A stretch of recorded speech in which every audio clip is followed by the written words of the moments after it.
It's Monday. You know what that means. Time for another episode of your favorite sports podcast, the Flex Zone Podcast, episode 431, The Ones Getting It Done. This episode is action-packed, it's loaded, as we welcome back a Flex Zone and Day One original, as he will be breaking things down as we talk about the NFL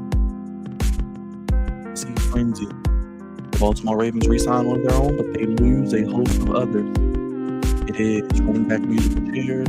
Pick one, and where did they go? We got quarterback movement and many other signings up to the second free agent tracker and rolling. We're going to talk about that LSU, South Carolina, little kerfuffle, and we're going to recap and talk about the baddest man on the planet returning to the ring.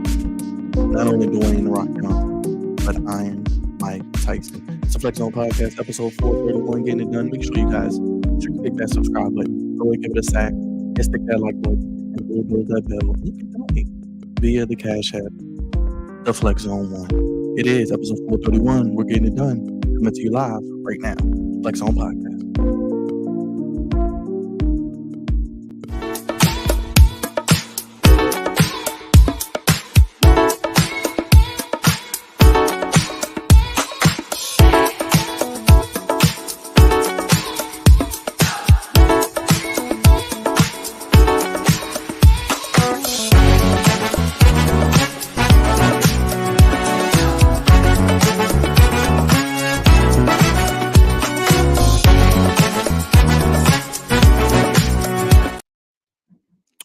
More entertaining and electrifying than that State of the Union address we got last week. It's the Flex Zone Podcast. Only place fellas giving you sports how you want it. When you need it. Episode 431, getting it done. Throw up your ones and acknowledge the head of the sports podcast table, as we are the head of the sports podcast table. The Flex Zone 1 on Twitter, Instagram, the Flex Zone Podcast on TikTok, and hit that Cash App, hashtag the Flex Zone 1. We are here to talk about it all. Mike Tyson, women's basketball. We got the NCAA March Madness coming up. We got the NFL free agency frenzy. So much to get into. Of course, Goofies with Cravante. Don't want to waste too much time. We have a Flex Zone original. He is back. He's joining us for the entire show. We'll talk about that in a second. Dre's on assignment, but he's with us. We got everybody here. Everybody's Wi-Fi is working good, and we're ready to do what we do best. But you guys know what the deal is. Make sure you hit that like button, hit that subscribe button, hit that bell, because we're starting things off bad and lead off with your friendly neighborhood Big Raj the Meat Man with the Hugh Hefner get up on. And let's just say he's putting the ladies to bed. Big Raj, what's going on, my guy? No bread, no water, just meat. Finish him, Daddy. That's exactly what the ladies say too. They say finish him, daddy. But I mean, I'm back. We're back for another episode of the Flex Zone. As you can see, free agency has been going crazy, left and right. Somebody's getting picked up, and it's just a matter of time before the Ravens pick somebody up. But I'm just sitting here waiting patiently and losing patience. Big Raj, never short on being upset at the Ravens. This next man is the voice of reason. He is the captain of the Goofy ship. He is the Commandalorian, and today his team was spending those dollar bucks because there's new ownership, and the Commanders are ready. Those haters can't stand us. Left hand up.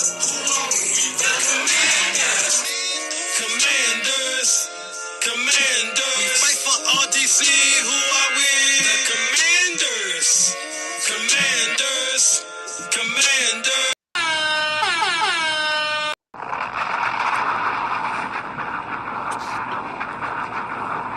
Oh no, that's what was that?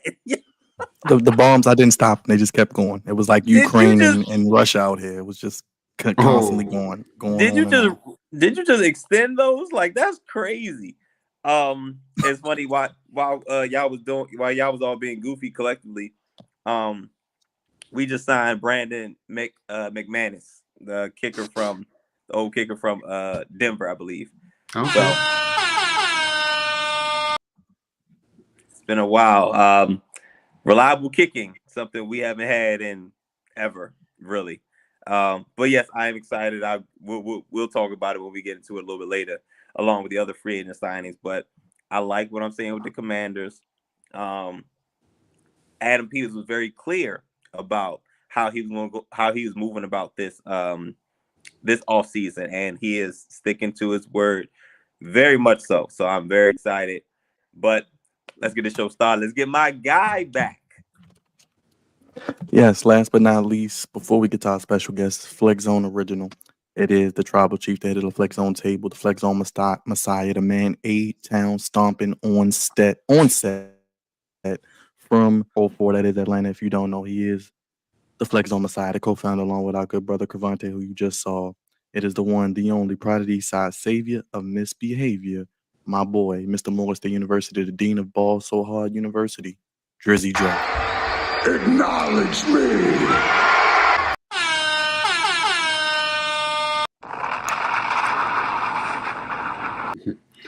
Man, thank you, Byron, as always, for that wonderful introduction. Yeah, actually, I'm working out of town with our good brother AJ right now on a film, so yeah, I'm not home, y'all, but I will be back home soon. Yes, hardly home, but he's always repping. And Dre, we appreciate you being here. We got you for the whole entire show, so we're going to definitely do big things tonight. But last and certainly not least, this brother is a Flex Zone original. This brother is part of our Ravens coverage. He joins us for every post-game show. He joins us for all the Ravens talk. He is putting the D in the DMV when it comes to high school sports. You can check out his channel, which we will put up shortly on the scroll for you down below on the ticker. It is Sporting Net. It is your friendly neighborhood cousin D. Ladies love the D. The man who actually is responsible for the Flex Zone podcast. If it wasn't for D and Roger, probably wouldn't be here today. So shout out to the YouTube gentleman. It is one half of the ABL. He is going Hollywood, but like That's crazy. he puts That the was a D thing. and DMV. It is the one, the only D Odamas DMVD in the place to be. What's up, D? Look How at you him. feeling, brother? Let's bring him Look in. at baby. He is back. Feel Everybody, good. What's going on, people? You know, the people been saying when DMVD is gonna come back to the Flex Zone, baby, and I'm back tonight. I don't gotta get up in the morning. Come on now, say it with I'm me. in the building, DMV. Everybody Hit it. beats the Wiz. Hey, man, but hey, lately the Wiz has been winning. They've been winning. Nobody beats the Wiz. They've been getting it done. I got to give it to them. Lightning's been striking, but it feels good, guys, to be back on the Flex Zone. We got this free agency. Unc is upset. He shouldn't be. He know how the Ravens roll already. I mean, he been at this 28 years. He don't need to be mad. I like what the Commandos are doing. They're doing a good job. I'm in the middle of the DMV right now in Greenbelt, and they loving it down here. What Washington's doing, they loving it. Real quick, D, let them know your channel. Let them know what you got going on, and let them know real quick before we get into this pro stuff. What's going on in the high school circuit? I got to get your take on everything. I know boys basketball is heating up. Yes, indeed, Byron. We appreciate that. Sporting Network, Sporting Net on the Twitter. Got over 3K on the subscriber side on YouTube, and we just been hitting it hot and heavy throughout the season. It's been a long high school basketball season. We're almost at the end of it. We had the public school finals is this week. That's why I'm down here in Greenbelt. So I'm got to go back and forth, but it's going to be a great thing. Check it out. And local teams from the Baltimore area, we didn't do too well this year. Carver's left, fighting and all, and Edmondson.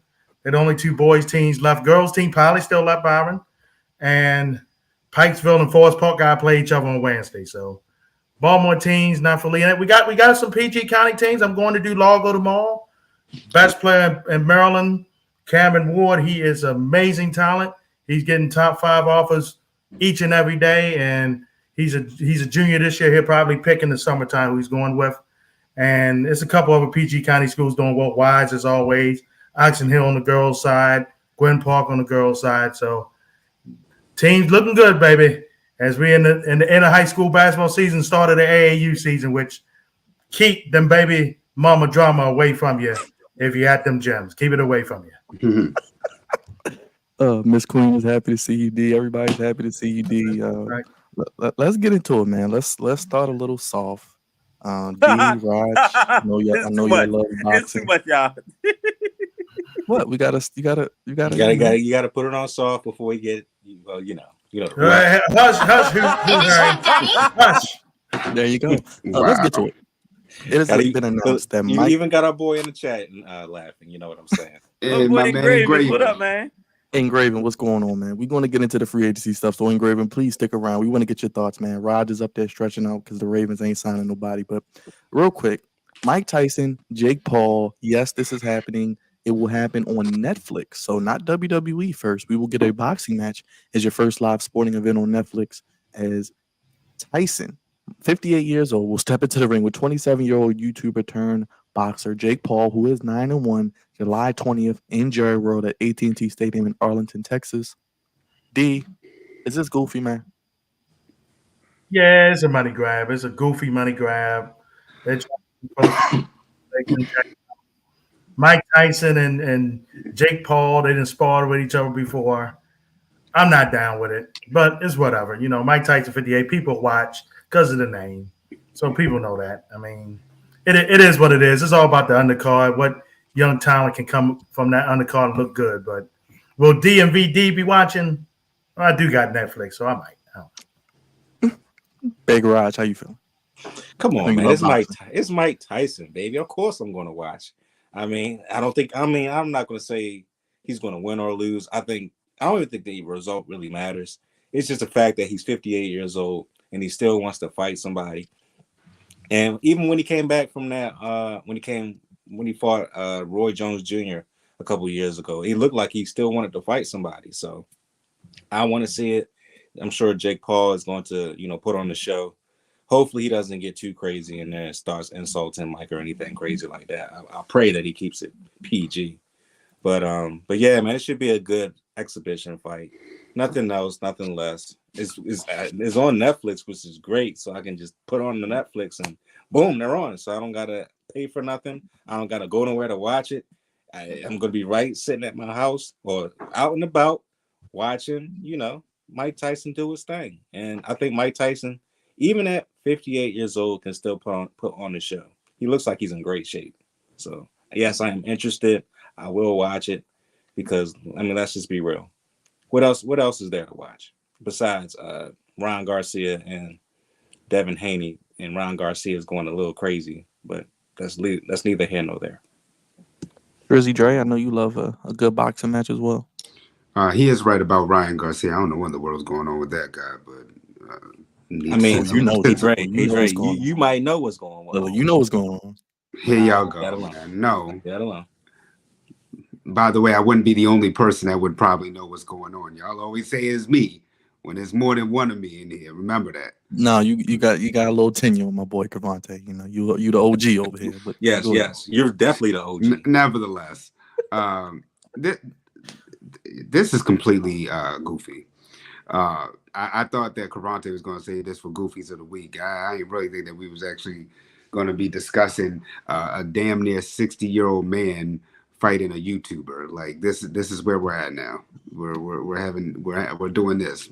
Mike, I think you don't need the money that bad. I don't think, man. I mean, at this point, like, I wonder how much they paying these cats because this doesn't need to happen. Like and honestly, you said there's no losers in this, but there is, because if Tyson gets knocked out, or if he loses this fight in convincing fashion to Jake Paul, yeah, Jake Paul is going to be the winner. There's only one winner in this, in Jake Paul, and only one loser in Mike Tyson. Like, Mike Tyson has to win this fight. Dre, let's be real. Do you really see Jake Paul knocking out Mike Tyson? Jake Paul knocking out Mike? Really? Jake Paul knocking out Mike Tyson? I don't see it happening, but at the same time, it's a fight. It's a possibility it could happen. You see what it did for Logan Paul, the fact that he went the distance with Floyd Mayweather, and Floyd was just toying. Floyd was just toying with him, but because you don't think Mike Tyson's going to just toy with him? But because it happened, look what happened to Logan Paul ever since.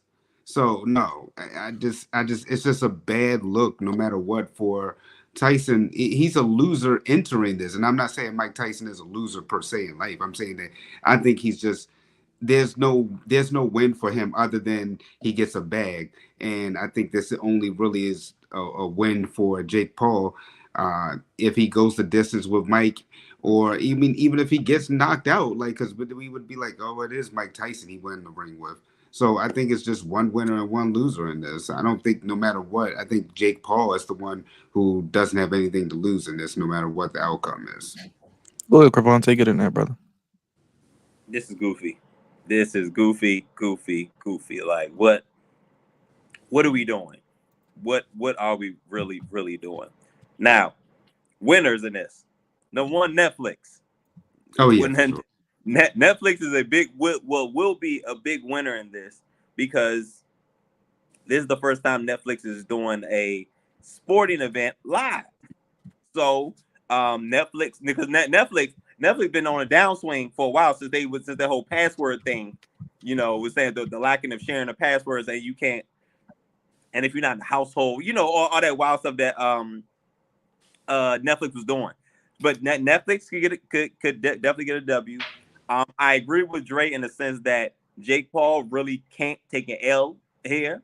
It's only money, and he can't take an L because if you lose, just like Dre said, if you lose, it's Tyson, and if you win, damn, you know what I'm saying? Like that's how it is. Just because Mike Tyson, the aura of Mike Tyson, I don't care how old he is, it's still like, yeah, that's still Mike Tyson. Like he got old man strength now. You know, he had regular strength before, which I'm sure he still has, but now he got old man strength on top of it. And Tyson, it's got to be about money. Like, what are we doing? Like Tyson, what other reason are you participating in this goofiness, bro?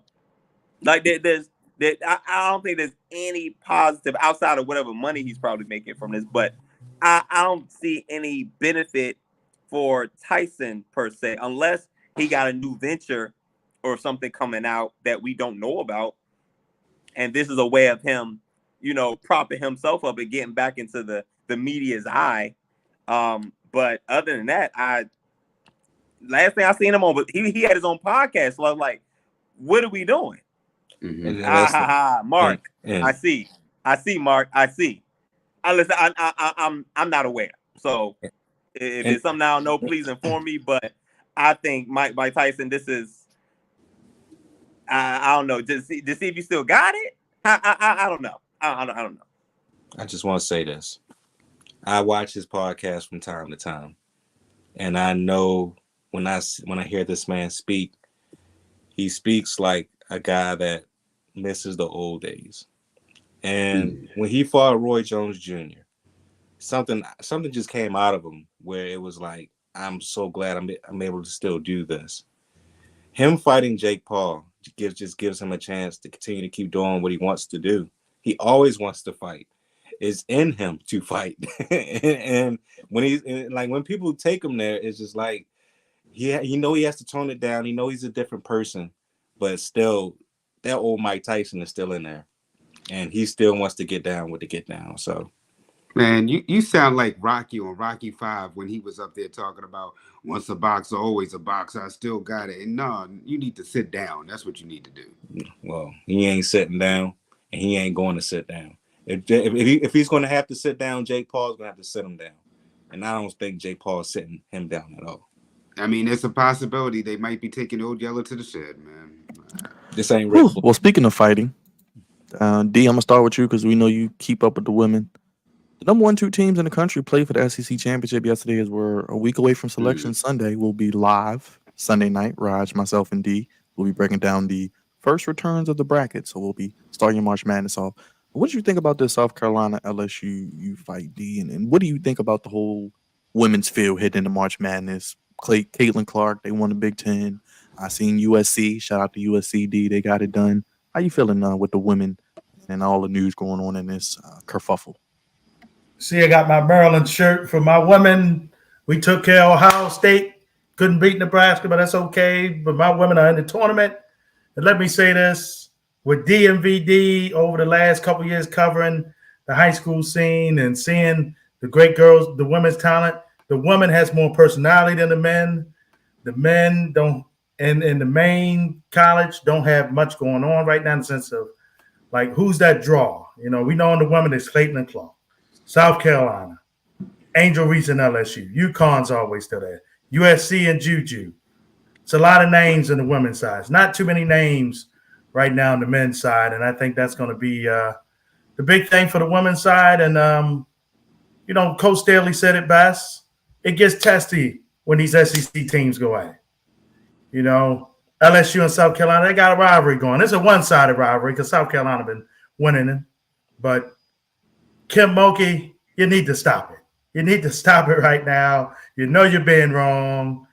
The way you've been talking reckless here for the last year since you won that national title. And I agree with Shannon Sharp what he said earlier today. You do need to be held accountable for what you've been saying. And she been reckless, man. I'm like, yeah, you know, if Angel Reese would have been a part of it. Angel Reese did the right thing. A lot of people trying to talk about her. They need to stop it. They're being goofy, trying to say she should have been a part of that fight yesterday. She did the right thing. She had no business getting a part of that mess. Stay away from it. And homeboy that jumped out the stands, I don't care. That is your relative on there. You don't jump out the stands against women. You look like a chump doing that. A chump. Chumps do that stuff. I see that dumb stuff done in high school basketball games once in a blue moon. You need to stop it. You're goofy. You need to be pinch smacked. Yo. If I was there, DMVD would have pinch smacked you. You got in my way. Right? Get out the way. Yo. Mark's comment, yo. What the hell, Mark?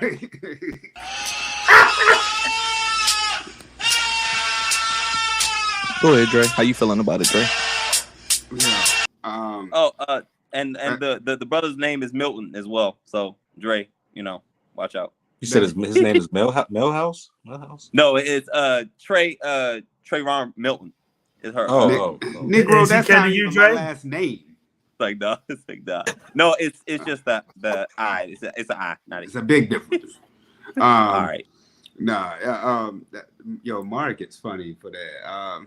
That threw me off. But no, first of all, Dee's right. South Carolina has just been having LSU's number. I do, and then he's also right that the women are the ones who are having the household names. It's not the men. You know, we're really seeing a change in sports, really, especially on the basketball side, because in college with the one and done rule, men they just they're not staying. We know teams, but we don't know the individual players, and over the years it's hard to build that when the men are just leaving after 1 year and going into the NBA. But at least the women, we have a couple of household names. I think like Dee said, I think Angel Reese was right for not getting involved. I mean, you're right there near March Madness. No need to risk a suspension or anything. Let the ladies go ahead. They hopefully they'll meet again in March Madness, and we'll see what happens when the tournament comes. I think a lot of us, we knew about Angel Reese, but for LSU to win last year, was kind of like a little bit of a shocker. You're rooting for Caitlin Clark to finally get that ring, but then at the same time, my girl Dawn, was the work that she's been doing in South Carolina. We thought South Carolina was supposed to win last year, and they end up losing in the tournament. So the excitement of March Madness is always a great time. You never know who's going to win, who's not going to win. So I'm just excited, honestly, for this time, especially for the women. But like I said, I mean, you can't go wrong with either Caitlin or Dawn, whoever wins, whether that's Iowa or South Carolina. But yesterday's brawl, I think that you need that. You kind of need that, and hopefully, like I said, these two teams will meet again in somewhere in the tournament. But you could just see Angel Reese. I mean, that's a big girl that she was on. I mean, that girl was what, like 6'8". So I don't know what Angel was really going to do too much with her, but hopefully, like I said, these two teams will play again sometime soon. Go ahead, Devontae. Where to start? So I want to agree with what everybody said thus far. Women's basketball is taking over right now. It is definitely surpassed, at least for this year, men's basketball. And it's by far way more entertaining. It's way more entertaining, better storylines, and it's just it's the new it's the hot thing right now. Because we've never said like ever like we're looking forward to the women's bracket more than the men's bracket. Like that's never been the case.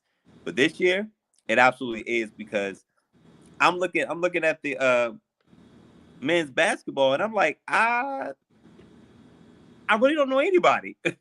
You know what I'm saying? And the women are even being more intense, you know, looking at this LSU and South Carolina, as Byron said, kerfuffle. And yeah, women's basketball is it right now. So yeah, so I'll start there. Next, um, this is a rivalry. Now, even though D did say, and he's right, because South Carolina is doing whatever they want out there. It don't matter who they playing. Whether it's LSU, whether it's Florida State, Florida, it don't matter. They you know what I'm saying? Like they're undefeated. What they 32 and 0? Yeah, they're undefeated right now. Yeah, man. Like, and I think she's only had like what 3 losses over the past like 3 years. Yeah, something insane. Because South Carolina lost last year. They lost in the championship, right? Mm-hmm.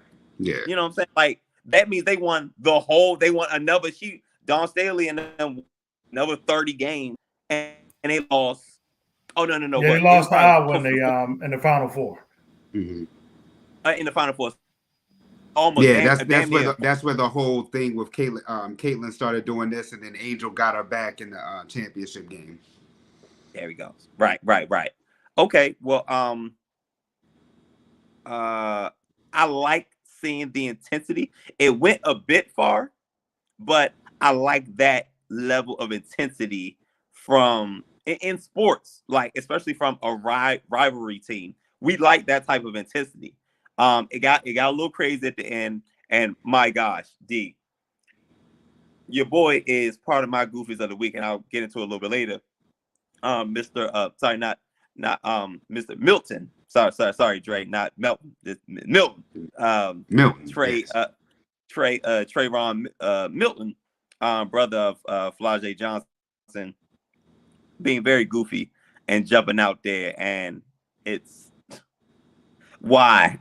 Like I get it, but it's like, but why? Like this not that type of environment for you to have to. This ain't alley fight. You know what I'm saying? Like this is basketball, and you are not nobody's security. So, but again, we'll get into it later. But I thought that was very, very, very goofy. But it does not put a stain on women's basketball and the intensity and the entertainment that it brings to us. So I'm very much looking forward to the women's bracket. Go ahead, Raj. I give you the last word. I don't got much to add. I'm glad I saw what I saw yesterday, because I ain't gonna say women's basketball is not entertaining. It is entertaining, but just to see that he has some fight in there is cool. But the dude jumping over the table though, I thought he was a superhero. I thought just the way he did it, man. And he just stood there like that joke was crazy, man. But I mean, it is what Super it is. goofy. Hopefully these two teams face each other in the tournament. I would love to see it. But also, I am rooting for Angel Reese because she is a Maryland. She is from Maryland. You know, she did play for Maryland for 2 seasons. So it is what it is, man. Hopefully LSU gets it done again in the tournament. If not, hopefully Maryland can get a damn tournament championship. But that's neither here nor there. But we can move on. Big shout out to Dylan. Roger, I'm actually going to start with you on the next topic. I'll go to UND first, but I know you were happy on, Friday when we got the news about your boy, Madubuike? Madubuike. Justin Madubuike coming off a career-high 13 sacks. Madubuike paid, because he got paid $100 million, I believe 53 at signing, and 75 guaranteed. 4-year deal. He's going into his prime. But they lose a lot of other pieces. I'm going to get to the other free agents. But Geno Stone is a Bengal. Ronald Darby just told me he's a Jaguar. Devin Duvernay is a Jaguar. Patrick Queen reportedly will be a Seahawk, which we probably all kind of see with Mike McDonald. We have who else? Gus Edwards going to the Chargers. I'm probably missing someone. John Simpson going to the Jets, baby. Oh, okay. Well, there you go. Raj, I mean, a good, but addition by subtraction. Bro, it's been a trying day as a Ravens fan. But let me talk about Justin Madubuike real quick. I'm glad the brother got paid. I'm glad he got his money. I wish we didn't have to use the franchise tag on him. They could have done this deal last week, to be honest with you. Got it over with. But Eric DeCosta did it smartly. He got it done quickly because the next day, literally, Chris Jones got paid, I believe, $95 million guaranteed. And today, what's his name, Wilkerson or whatever from the Miami, he went to, I think, the Raiders and got $110 million or something like that. Yep, Christian Wilkerson with $84 million guaranteed. So Eric DeCosta made out like a fat rat. Again, Madubuike done. So congrats to him. But losing all the rest of these pieces, man, it stings a little bit. But we knew this was coming. It's not a surprise. It's not a shock. Ever since we lost a bunch of defensive coordinator Mike McDonald and a bunch of coaches underneath of him, we already knew what the deal was. So it's not surprising that a lot of these guys are going to different teams and they're getting paid. But man, it just sucks, man. It really does. We'll see what the Ravens do.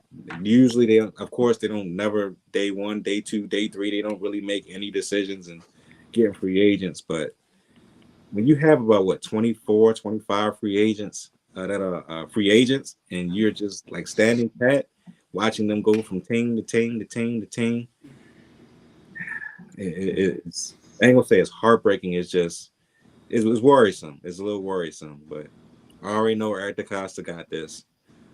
He's gonna find people. He's gonna do what he does best, and he's gonna stand pat. Stay firm and find players that are reasonable but productive. So although we lost Gus Bus, Geno Stone is a Bengal, which I really hate, and Patrick Queen is a Seattle Seahawk. We'll find some people in the draft, and we'll find some people in free agency. But yeah, I'm glad Justin Madubuike got his money. Hopefully he does well next season. But let's see what the Ravens do for throughout the rest of this week and throughout the rest of free agency. Go ahead, D. Get in there, brother. How you feeling? Always surprised at some of these moves today. No, we're not. Duvernay went to the Titans, I believe, too, right? Jaguars with Darby. Jaguars. I'm sorry, Jaguars. I knew it was a AFC South. Just couldn't think of which team. But that being said, it's going to be all right in Baltimore. I do wish we'd have traded Queen in season, got some picks back, because you're waiting for comp picks for next year, which the Ravens will get a lot of comp picks next year. They only got one this year. They're going to get a whole bunch next year, but we needed Queen to be gone and get some assets back for him because we knew we weren't going to re-sign him. We didn't have the money to do it. We always signed Wokon, Wade Lewis Smith, so we didn't need to get it back. But we're going to be all right, man. The Ravens, it's the cost of winning. It happens when you win. You're going to lose some people. They have done a good job retooling, and we got to go ahead and get the job done soon because once Lamar contract fully kicks in, then that cap number going to be big. We're going to be like Denver trying to cut Russell Wilson, having $85 million of dead money on your cap. That's definitely what you don't want. So relax, as that phony Aaron Rodgers used to say. The DMVD is saying it. Relax. Well, he can't relax. He got John Simpson coming. He can't relax. He might be. It's going to be a tough year for him again. And look, and he got Bakhtiari from the Packers who can barely walk. Probably going to join him too, his former left tackle. Oh, Lord. What are they going to be, the Green Bay Jets? Real quick, D, do you want Derrick Henry? He's the number one running back left. We've seen everybody else go, and I'll get to where they went. But do you want I wouldn't mind saying Derrick Henry, definitely. Both Derrick Henry. But, with Mixon getting cut, I wouldn't mind him coming on board. Come on board. Mixon, baby. And be a Raven. Mixon. Come on board. I think join us. we will take Mixon. Now we do need a bruising running back. Now we don't get Blake. We need to get my homie from Michigan, Blake Corum. Bring him back home. I Bring agree, Blake D. to Baltimore. We need Blake. John to work with him well. Now don't let him go to the Chargers. Now I know his former coach out there. Don't let him go out there, but let him come to Baltimore, baby. We're gonna be all right. Like I said, DMVD spitting the gospel to y'all. Relax, just relax. Ravens gonna be fine. Relax. You want both Derrick Henry, Raj? By the way, I don't want Joe Mixon. I think he's done. I'm not gonna lie to you. I think he's done. I don't want him. I'd rather give me Aaron Jones. If we can't get Derrick Henry, give me Aaron Jones. Rumors are he's connected to the Vikings, by the way. Well, God damn. I mean, come on. Yeah, That's the rumor. Give me somebody. That's the I mean, rumor. damn. I mean, You can't. Sometimes what you always tell me, you can't get what you want all the time, huh? You can't get all. We ain't starting that mess tonight. Look, you just hit it. Moss is a Bengal as well, Raj. Nah, I know you wanted Zach Moss. He's a Bengal as well. I know, and we got to face him 2 times a year. That's wonderful. I hate it, but we have. If they get rolled back, look out. Eric DeCosta, listen to me. Listen to me carefully. It is a must that you get Derrick Henry at this point. You have to get him. There is nobody else that's left. I mean, everybody's going somewhere. You have to get him. I don't give a damn what you got to pay him. You got to give him $10 million per year. Get him in a Ravens. Josander Anderson said we're linked, so his talks being involved. They're talking to the man. You know what? Though? I don't. We heard that with a lot of free agents. He's talked to this person. He's talked to that person. I don't care about talking. Get it done. Well, Raj, when has the Baltimore Ravens let you down, though? I mean, there's still running backs out there with Austin Eckler, Derrick Henry. Austin Eckler got picked up by the Commanders. Washington, the Commanders got Eckler. Oh, they did get him. Oh, dang. I don't want him either because he's done to me too. So, I mean, you mentioned Aaron Jones. There's still people out here who the Ravens can get. I mean, we saw last year.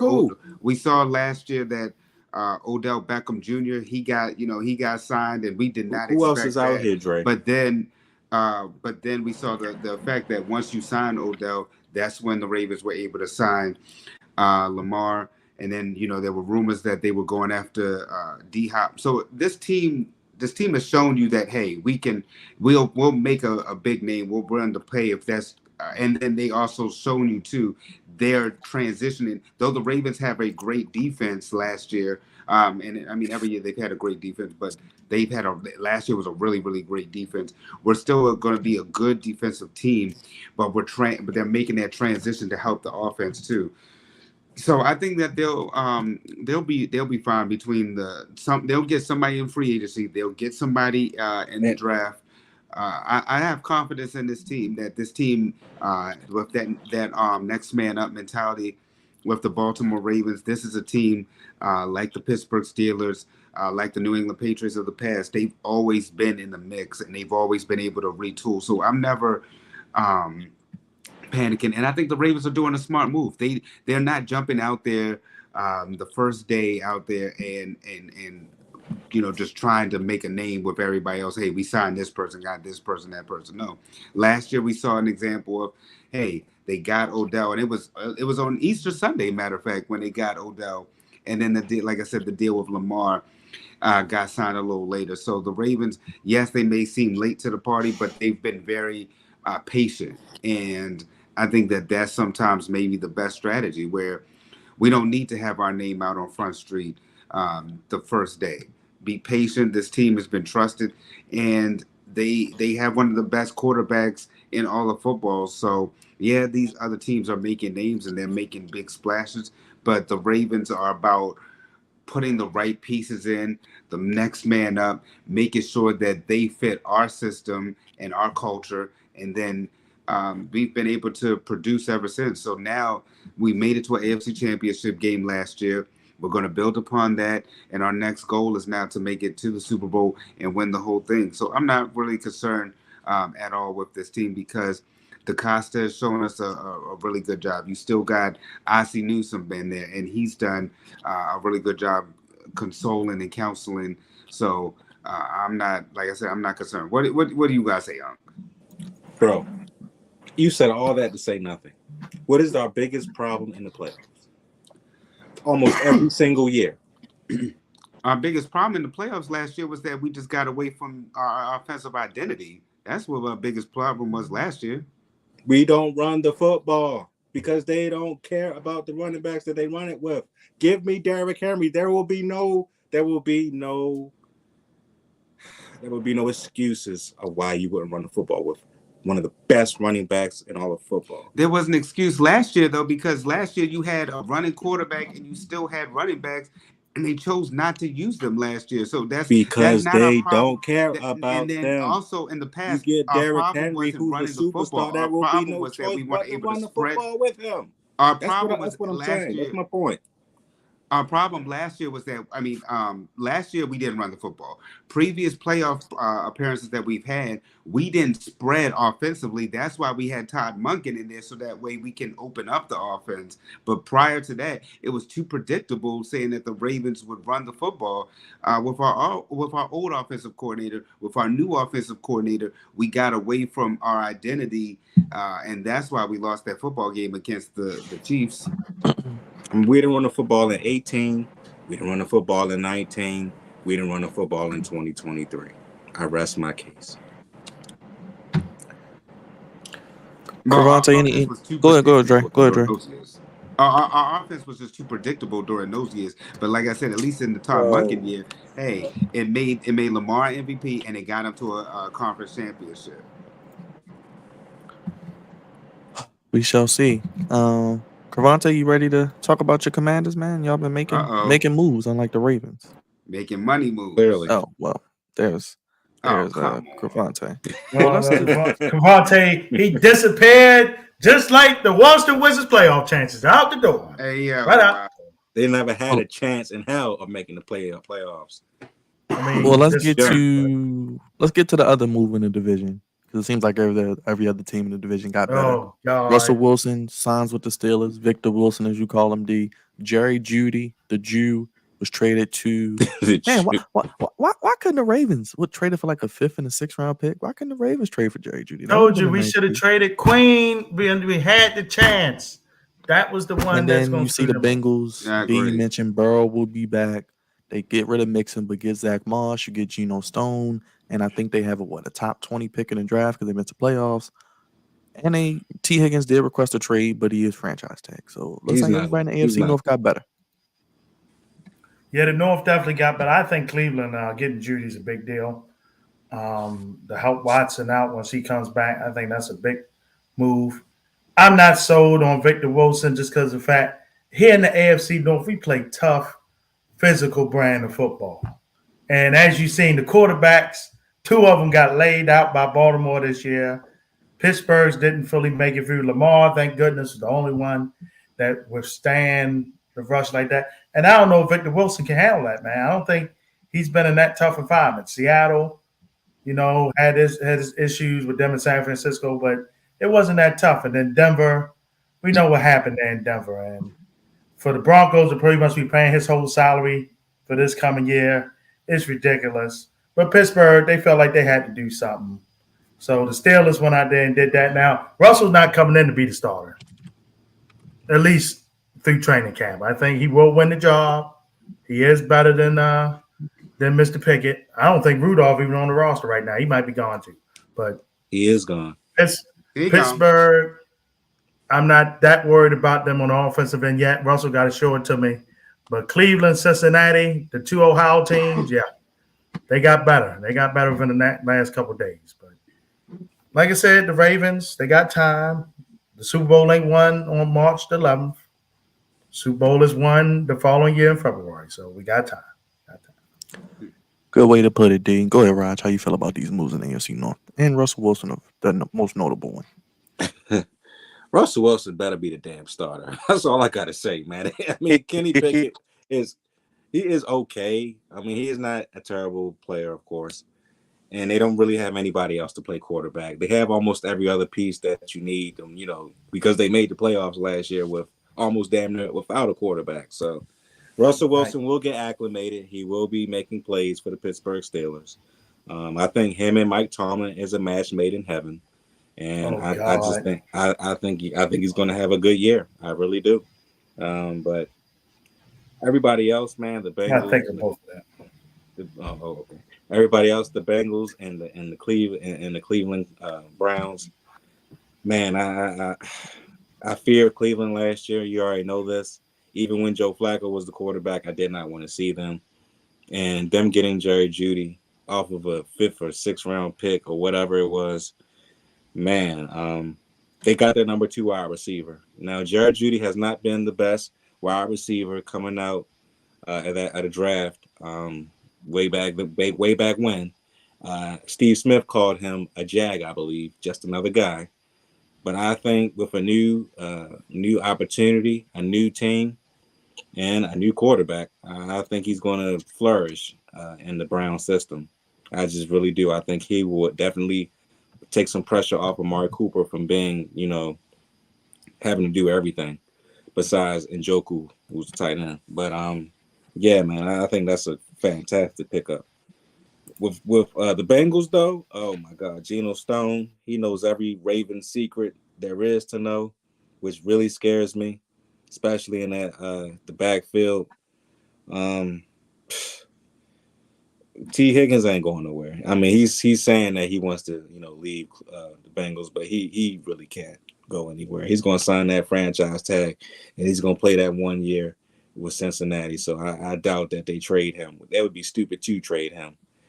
Zach Moss is really a big pickup, though. I mean, I didn't really fear Joe Mixon like that. He really never really hurt the Ravens like that. But Zach Moss, I seen him up close and personal when he played with the Colts last year, and he cooked us like a turkey dinner. And to see him twice a year now and see what he's going to do as a starting running back in Cincinnati, my goodness, man, I don't want to see him. I don't.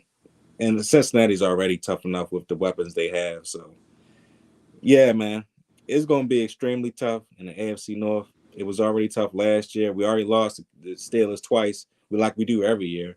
Split with Cleveland and got lucky against the Bengals because Joe Burrow got hurt. So I'm not looking forward to this. I hope the Ravens are going to do something really, really soon because yeah, man, they might be. I ain't gonna say I'm not gonna say they're gonna be at the bottom of the barrel, but they slipping right now. For all these moves that's been made today, they are slipping behind the 8 ball, and they gotta cover up some ground real quick. Same Go ahead, thing Trey. every year. Same thing every year. The Ravens are behind. Who are the Ravens going to get in free agency? Man, again, it's been the next man up mentality. This team has showed time and time again that they don't really need a whole bunch of splashy big names. They'll sign who they need to sign when they need to sign. And they're going to do the right thing as far as making the best moves for what's needed for the Baltimore Ravens. As far as the division, it is what it is. I mean, we've seen Cleveland make big moves this year. The Cincinnati Bengals. The fact that they just have my man Joe Beasy is going to be enough. I mean, they made some moves, but hey, I think the right there as the lower third says Russell Wilson signed to the Pittsburgh Steelers. The person I actually do feel kind of sorry for is Kenny Pinkett, because last year they were blaming the OC. And now they're talking about, well, our quarterback may not be it when he lost his starting job to the backup Mason Rudolph. So Kenny Pickett is the one I feel sorry for, because I think his record last time I checked was like 14-10. So it's not like he's a bum quarterback out there. He did have a couple game-winning drives. I mean, I remember being in Baltimore on a Sunday night, seeing him drive down the field and beating the Baltimore Ravens. So Kenny Pickett is a good quarterback, but a lot of people were saying that the issue with Kenny Pickett was that he was supposed to be NFL ready when coming out of college, and you could see that he still needed to develop and translate his game from the collegiate level to the professional level. So I think that the Steelers did upgrade. The fact that they got Russell at a cheap price, a veteran quarterback. So now within our own division, we have Russell Wilson, Deshaun Watson, Joe Burrow, and Lamar Jackson. Those are 4 good quality quarterbacks. But The question remains: Deshaun Watson and Russell Wilson, are they still top 10 quarterbacks? We know what Lamar and Joe Beasley are going to do, but we don't know about the other two. So I'm not as concerned within the division. And then if the Ravens can do either 4-2 in their division, or even split and be 3-3 in the division, I think that'll be a winner, because this is the hardest division in all of football, and we saw that last year. And I think that this year, with everybody back healthy, we'll probably end up seeing it again this year. Like you said, we were lucky to sweep the Bengals. The Steelers always play us hard, no matter who's at the quarterback position.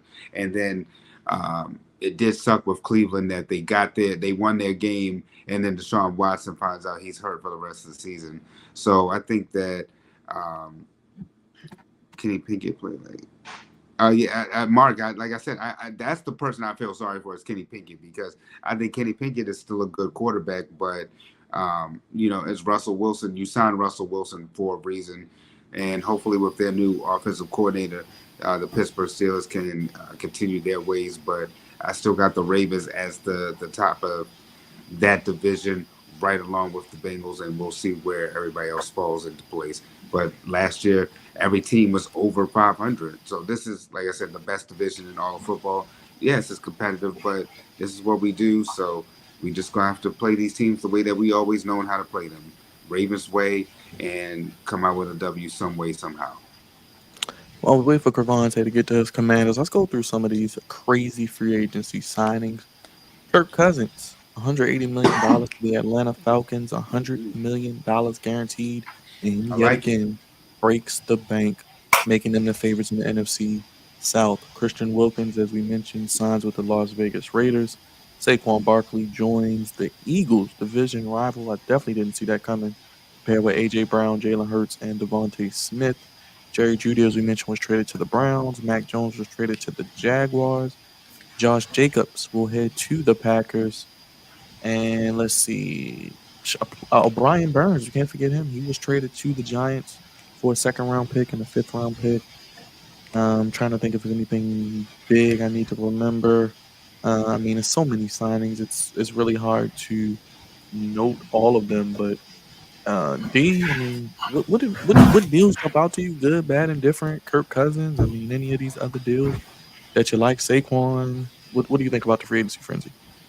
Well, Saquon going back to Pennsylvania, college career at Penn State, get to come on back to PA and stick it to them Giants, baby. The Giants had 2 years to get a deal done with Saquon. They didn't do it. They chose the quarterback instead. There might be a sound mistake. I mean, they went out. They did pick up somebody today to try to replace Saquon, but it ain't the same. I mean, it's not the same.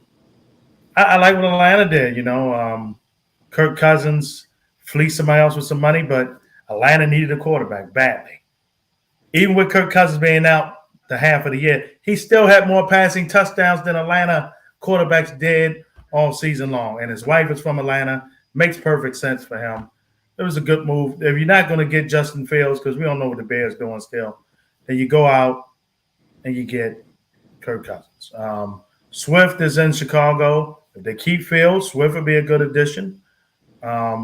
The key is, what is Washington going to do when the draft comes? At number 2, who are they going to draft? Are they going to draft Sly? Or are they going to draft the hometown kid, Mr. Williams? That's going to be the question. As Cravante back, let him talk about his commandos. Let me see. So all the consistencies, unless Caleb Williams does something, but let me say continues to do goofy things, he's going number 1. I think Caleb Williams is pretty much out of it, out of the running. So now it's between Drake May and Jaden Daniels, but I don't know if you guys are aware or not, but it's probably not going to be Jaden Daniels, because him and Adam Peters have a history that's not so pretty and not so pleasant. So it's probably going to be Drake May at 2. Depending on if they could put their differences aside, it could be Jaden Daniel, but I don't think so. But Mayday at number 2. So it's probably going to be Drake May at 2 due to the not so great history that Jaden Daniels has with Adam Peters. How do you feel about that? What would you say, Raj? I said, how do you feel about that? I like Jaden Daniels. The for me, I want Jaden Daniels. Now, obviously, and me and Byron will get into this when we do our profiles.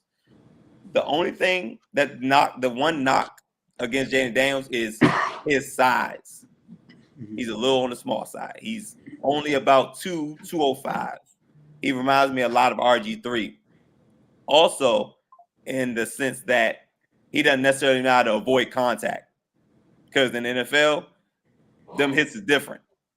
You know what I'm saying? So that's my concern with him. But he's wildly explosive. And I'm just trying to picture him and Cliff Kingsbury. Like, I think it'll be crazy. And now we got Austin Eckler. Now it's about to be crazy now. But unfortunately, I don't know if you guys are aware of the story of Adam Peters and Jaden Daniels.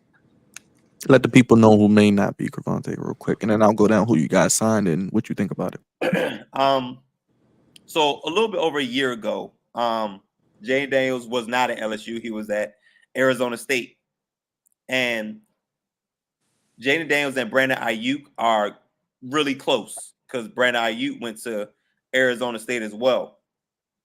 But naturally, Brandon Ayuk's a little bit older because he's in the NFL and been in the NFL for a hot minute. So he put him in contact, Jaden Daniels in contact with Adam Peters. And Adam Peters told that boy he doesn't think his skills are transferable to the NFL, and he has a 5th round grade on him. So, naturally, nobody wants to hear that. And last year, maybe it very much was true. We didn't know who Jaden Daniels was last year, but Adam Peters kept it real and told him that he was a 5th round pick and his skills aren't going to translate to the next level. Boom, year later, he hits the transfer portal, goes to LSU, has an amazing year, wins the Heisman. Reminds us of Joe Burrow a little bit. Minus the championship because in theory he wasn't really that close. But and nobody will compare to that 2019 Tigers team. But Jaden Daniels had an amazing year and won a Heisman Trophy. So now it's like, damn. I don't know, but it's unfortunate because that happened a year ago, and now we're here, and it's like I don't know how Jaden Daniels feels about it.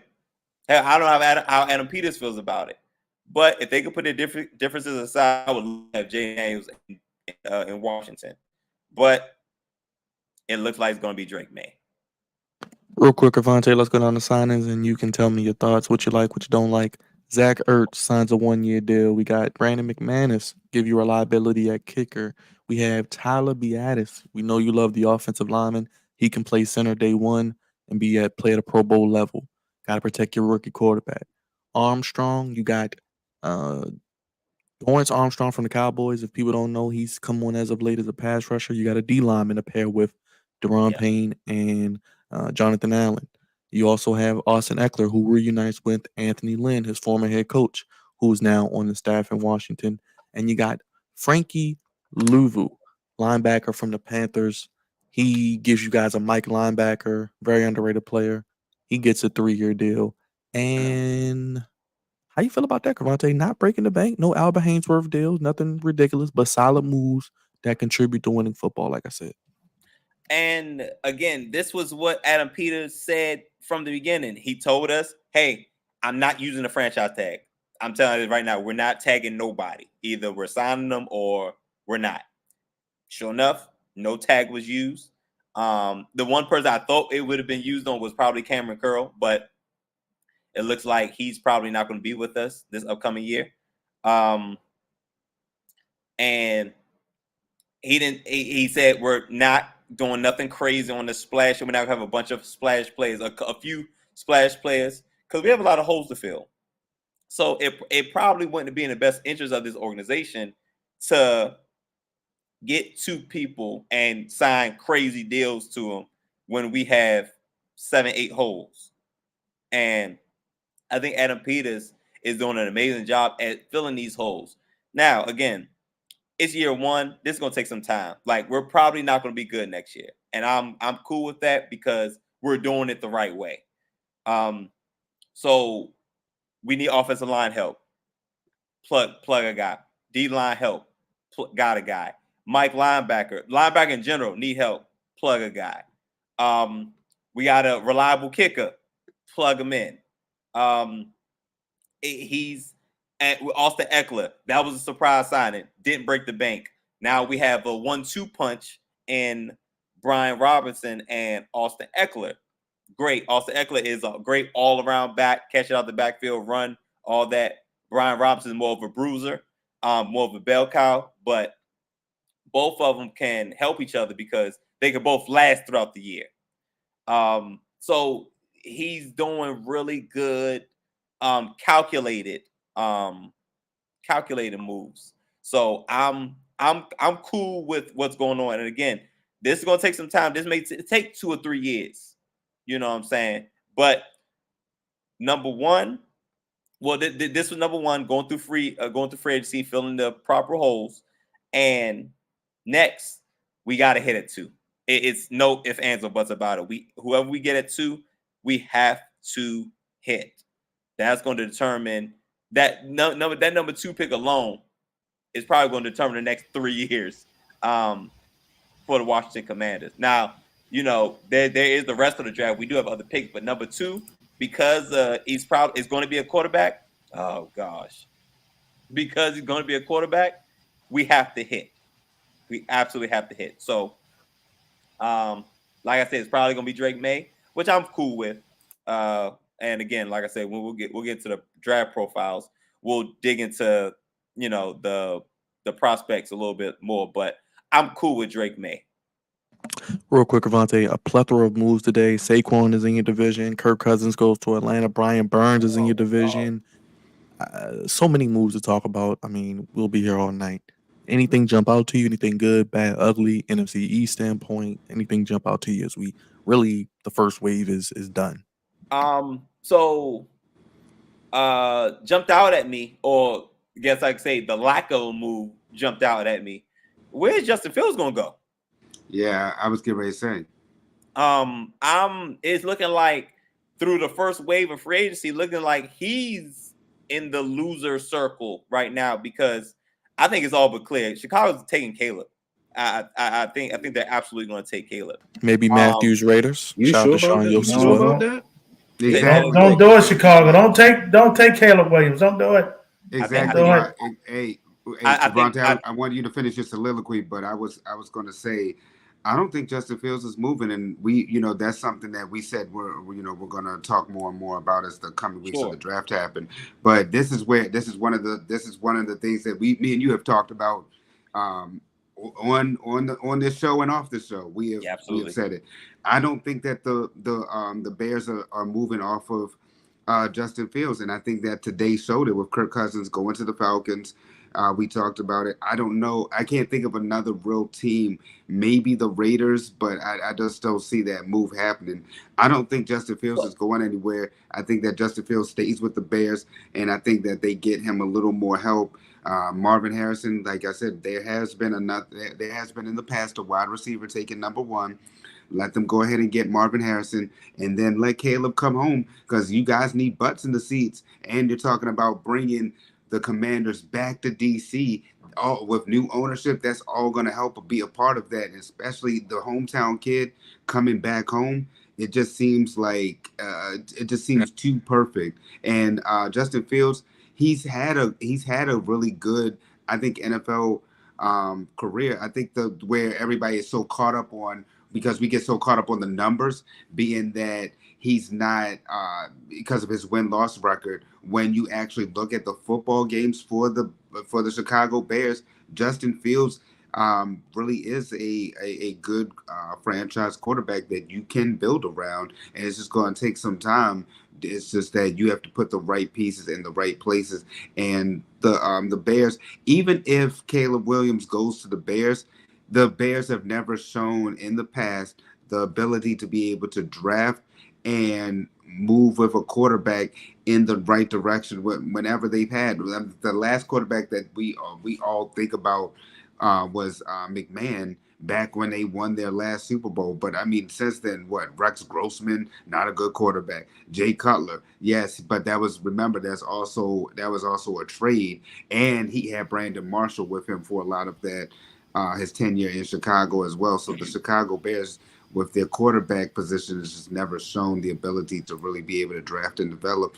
And I think that they still have potential with Justin Fields, even though they're coming up on having to decide about their fifth year. I think he's really good, and I think that the Chicago Bears are seeing that maybe we don't have to listen to everybody and get Caleb Williams. Nah, Dre, just for exactly what you just said is why it'll be great for Justin Fields to leave. Chicago does it year. There's not one great quarterback in Chicago Bears history, not one.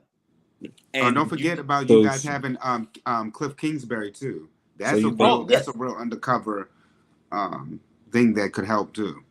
And for the fact of it being perfect is probably why it's not going to happen.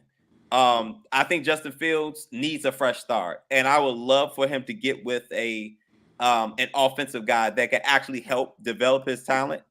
I think young quarterbacks that need to be in the right positions, they don't do well with defensive-minded head coaches.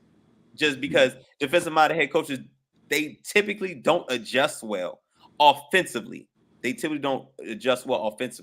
So that means you basically leave it up to your young quarterback to figure it out. And without any assistance, we get situations like Justin Fields. But I think he needs to leave. Now, unfortunately, I thought I was one of the first ones beating the table saying Justin Fields should go to Atlanta. And boom, here comes Kirk Cousins. Boom. And don't forget about Pittsburgh too. They got Russell Wilson, so I don't know where he fits. Yeah, no. So listen, the thing is, he may not start. That I think that's a part of this that we're not considering, is that wherever he goes, he may not play. He may be a backup because Justin Fields a backup. Yeah, that's the thing, because I don't think the Bears. I don't think the Bears are going to pass on Caleb. The best bet, they either need to trade that pick or take Caleb Williams, and they already are asking for an historic compensation, which nobody's giving you 3 1s, 2 2s, or anything wild like that. You know what I'm saying? Like, nobody has that type of capital going on. I don't think nobody's willing to give up that type of capital. Right. But and you can't pass anybody like Caleb up. It's either you trade a pick or take Caleb. That's your only two options. I don't think you're going to take Marvin Harrison right here, because that pick is very, very, very valuable. Even though I think Marvin Harrison is the best prospect in this draft class, just because of the quarterback position, it's worth more than a wide receiver. But if they pick Caleb, Justin Fields is going to back up. He's going to back somebody up. Like, I don't think he's going to go nowhere and start right away. And unfortunately, then Gardner Minshew goes to Vegas. Like, damn. He does. Dre, you're right, but I don't think he's going to start. That's the crazy thing is that's my hot take. I don't think Justin Fields is going to start for anybody week 1. Two things, Mike. Quick, the Bears do have 2 first overall picks. They got in the draft. They got the 9th pick and they got the first one. So trading one of them picks probably gonna happen. Second, there is one team that do need a quarterback, but the Bears will never trade with them, and that's Minnesota. Mike, that was my thinking, D. But division, nope. we're not helping you, yo. We're not helping you. And for that reason alone, I don't think Justin Fields is going anywhere. I don't see him. Yeah. I do not see Caleb Williams going to the Bears.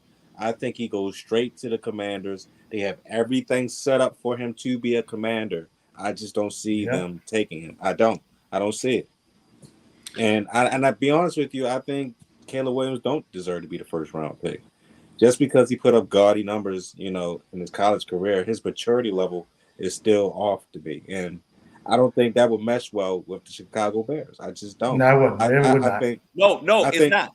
I think with the new ownership and Magic Johnson in the Commanders, situation, y'all going to struggle a little bit. But I think that would probably be the best situation that he can be in because one, he will have a 5-time NBA championship leaning on him a little bit, and two, you won't have Dan Snyder, messing things up for you. You can baby him. You can baby him along the way, and hold him accountable, and also build around him the correct and right way.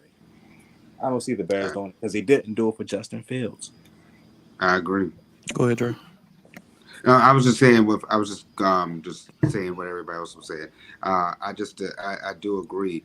Now I think Cavante makes a good point in what he's saying. Though it is a hot take, you got to remember too, the last quarterback that we saw who was taken like as a top quarterback, he ended up not really starting and have to make his way. And I mean, now the guy is paid now, and that's Baker Mayfield, who became a little bit of a journeyman, leaving Cleveland, going to the Panthers, the Rams, and now he got another chance with the Bucks, and now you see he got 3 years, $115 million. So that is a possibility, and something that I'll admit I didn't consider for Justin Fields to have to back up and kind of work his way back into fold. But like I said, I mean, with Russell and Kurt going to the Falcons and the Steelers, I don't know. I can't think of a team because the Vikings, like you said, they're not going to help the Vikings. The Raiders could use a quarterback, but I just see that happening. A lot of the teams who need quarterbacks are going to probably draft a quarterback as opposed to going out there to trade for Justin Fields. It just seems like the Bears, by not trading Justin Fields, it just seems like they may just keep him. There's a scenario, like you said, where they could draft Caleb and still keep Justin, but in my mind, I think that it just seems like the Bears are letting us know without letting us know that Justin Fields is our guy. Any final last word on the NFL free agency? I know we still got Derrick Henry out there. We still have, I believe they showed one last Tyron word Smith. from me about. I want to say that Saquon to the Eagles. I think that's a good move for them, but I think what's also a sleeper is the fact that they. And I'm not really worried about the Fletcher, the fact that Fletcher's not with them. I'm more worried about Kelsey not being there because that center position is really a key, and I'm wondering how that's going to affect because that to me was the captain, the heart and soul of that offense was Jason Kelsey. So without him being there, yes, you have your quarterback, you have your you have your quarterback, you have your wide receiver, you have your running back, but where does that hold in your center position for your offensive line? I got one more as well, and it's Saquon related too. Man, go away! You were supposed to leave. You were supposed to leave the division. You were supposed to take your narrow self to Houston and get that no state tax. That's what you were supposed to do. And all you did was go from one NFC East team to another one. Still getting on my nerves. Now I got to see twice. He played at Penn State, man. He played at Penn State, man. He wanted to go back. Blah, blah, blah. Leave home. Grow up. Blah, blah, blah. Leave. Grow up. Go. Spread your wings. Props to the running backs that were patient. That a lot of them took 1 year deals. A lot of them got paid today. Props to those running backs. And ashamed of those teams that fumbled the bag with them. The Giants was one. The Raiders was another one. They fumbled with some of these running backs. And now they're going to have El Cheapo imitations that's not going to be as well. And it's going to hurt their teams respectfully. So props to the running backs today. First day of free agency, getting the cheddar. Props to them. I think Aaron Jones probably headed for Dallas. Oh, he is. Oh, that's great. That's great news for Well, us. no, I don't know. I don't. That's my. Oh, Looking ahead. I think Please. Aaron I Jones thought you. I is on thought the you had ballot. some. I The thought you had Cowboys and news. Vikings need running back. So Aaron Jones could go to divisional rival. We could see Derrick Henry go to the Cowboys. There's a lot of ways it could go. We could sign Devin Cook back. I mean, guys. No, man. Really? One last thing. You want to know a portion of this whole Justin Fields thing? Why I feel this way? One player, Jordan Love. Jordan Love's success I think is going to indirectly affect the movements or who knows lack thereof for Justin Fields. We'll see. A lot. Like I said, a lot of big name free agents still available. Tyron Smith, Derrick Henry, Patrick Queen, Calvin Ridley. I would love to see him maybe with the Ravens potentially, but we'll see what happens with that as well. Give me Marquise Brown back. Give me Hollywood. No. We don't want him. We already got a better The version. only reason I'm saying that is because he has the most chemistry with Lamar. He's got Zay now. He doesn't need the Hollywood. They can have both. chemistry away. They can have both. They can have chemistry. Give me both. We don't want both. You want two small we wide got D receivers here. out there. I want two people that Lamar can work well with instead of Bateman. Oh gosh, He can't find Bateman to save his life, but he can find Marquise and the Bears. Byron's trying to move on. The Bears did sign DeAndre Swift too, by the way. No, the Bears did sign DeAndre Smith. I do want to get to this before we get to Goofies. The Rock is back in WWE. It's official. We have the tag match on night 1. If The Rock and Roman win, Bloodline rules. Cody and Seth win, Bloodline ban. How do you feel about the whole Rock being back? And how do you feel about this WrestleMania season? We've seen, surprisingly, Sami Zayn win tonight face Gunther. And what do you think is going to happen in this tag match? Anything else you want to mention? I love it. It's giving the WWE buzz. They had to get away from that perverted McMahon, get away from him. They're doing a good job running things. The business aspect's been running good. The creative aspect's been running pretty good. We don't have finishes now that look goofy and stupid. They actually make sense when somebody either gets beat or is disqualified. I do think with Cody, you want to do as much as possible in night 1 to screw him over, to catch the beat down, do all that good stuff. So it looks hopeless for night 2 for him. So it looks like there's no way that he can win the title in night 2. And somehow all the baby faces team up. They help him. They help Cody out. And then at the end, perhaps, maybe you get The Rock doing the turn back to good. Because right now he's playing a good heel. He's good either role, but he noticed that, hey, if people want Cody, let them get Cody. I can kind of refreshen my character up as a heel, and they'll like me 10 times more when I turn back. And then him and Roman can have the great match either at SummerSlam or next year, man. So they doing it well, man. They doing a good job. Like I said, Raw is tolerable now. I'm not saying you need to watch the whole 3 hours because, God, watching anything for 3 hours is tough outside of a major sporting event.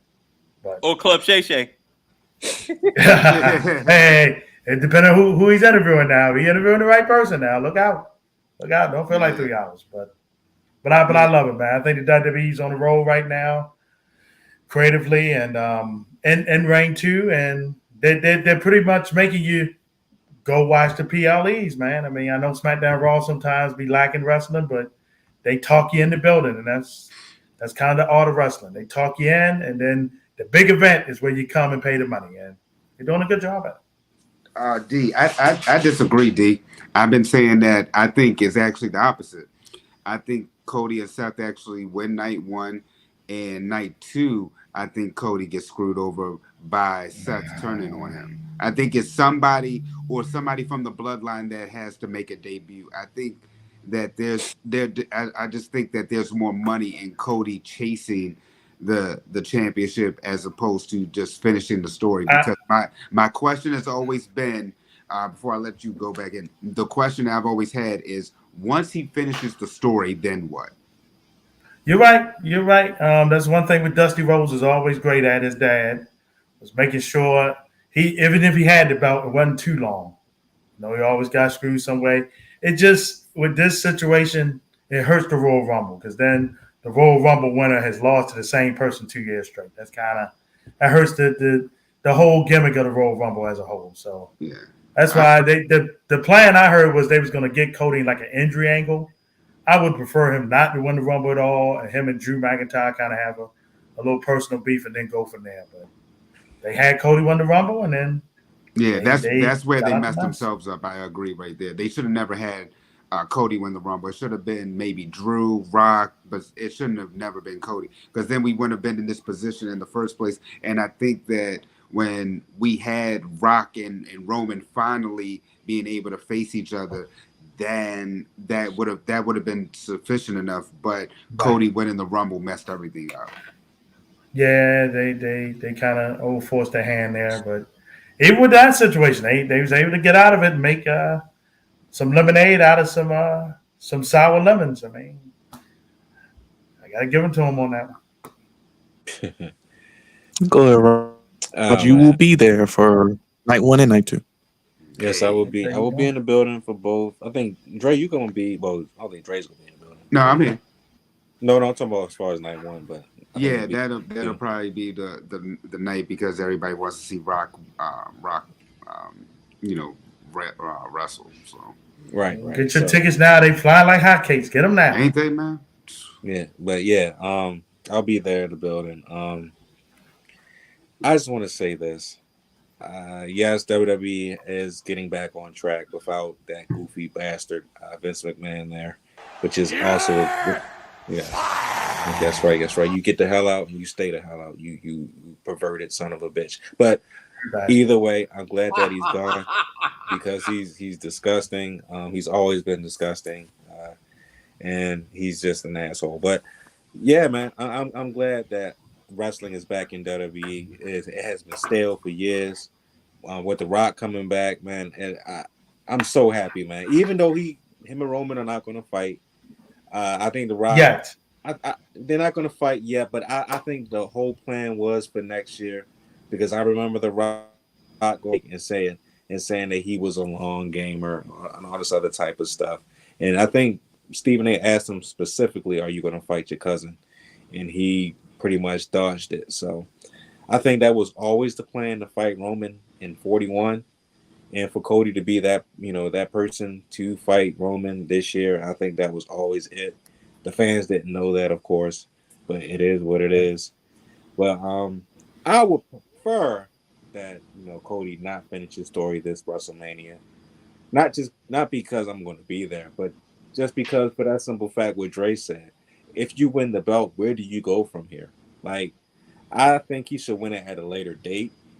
But although he should, with The Rock saying that this is going to be his only chance of winning it, kind of defeats that purpose. So I think Cody will win the championship now, just because The Rock said that.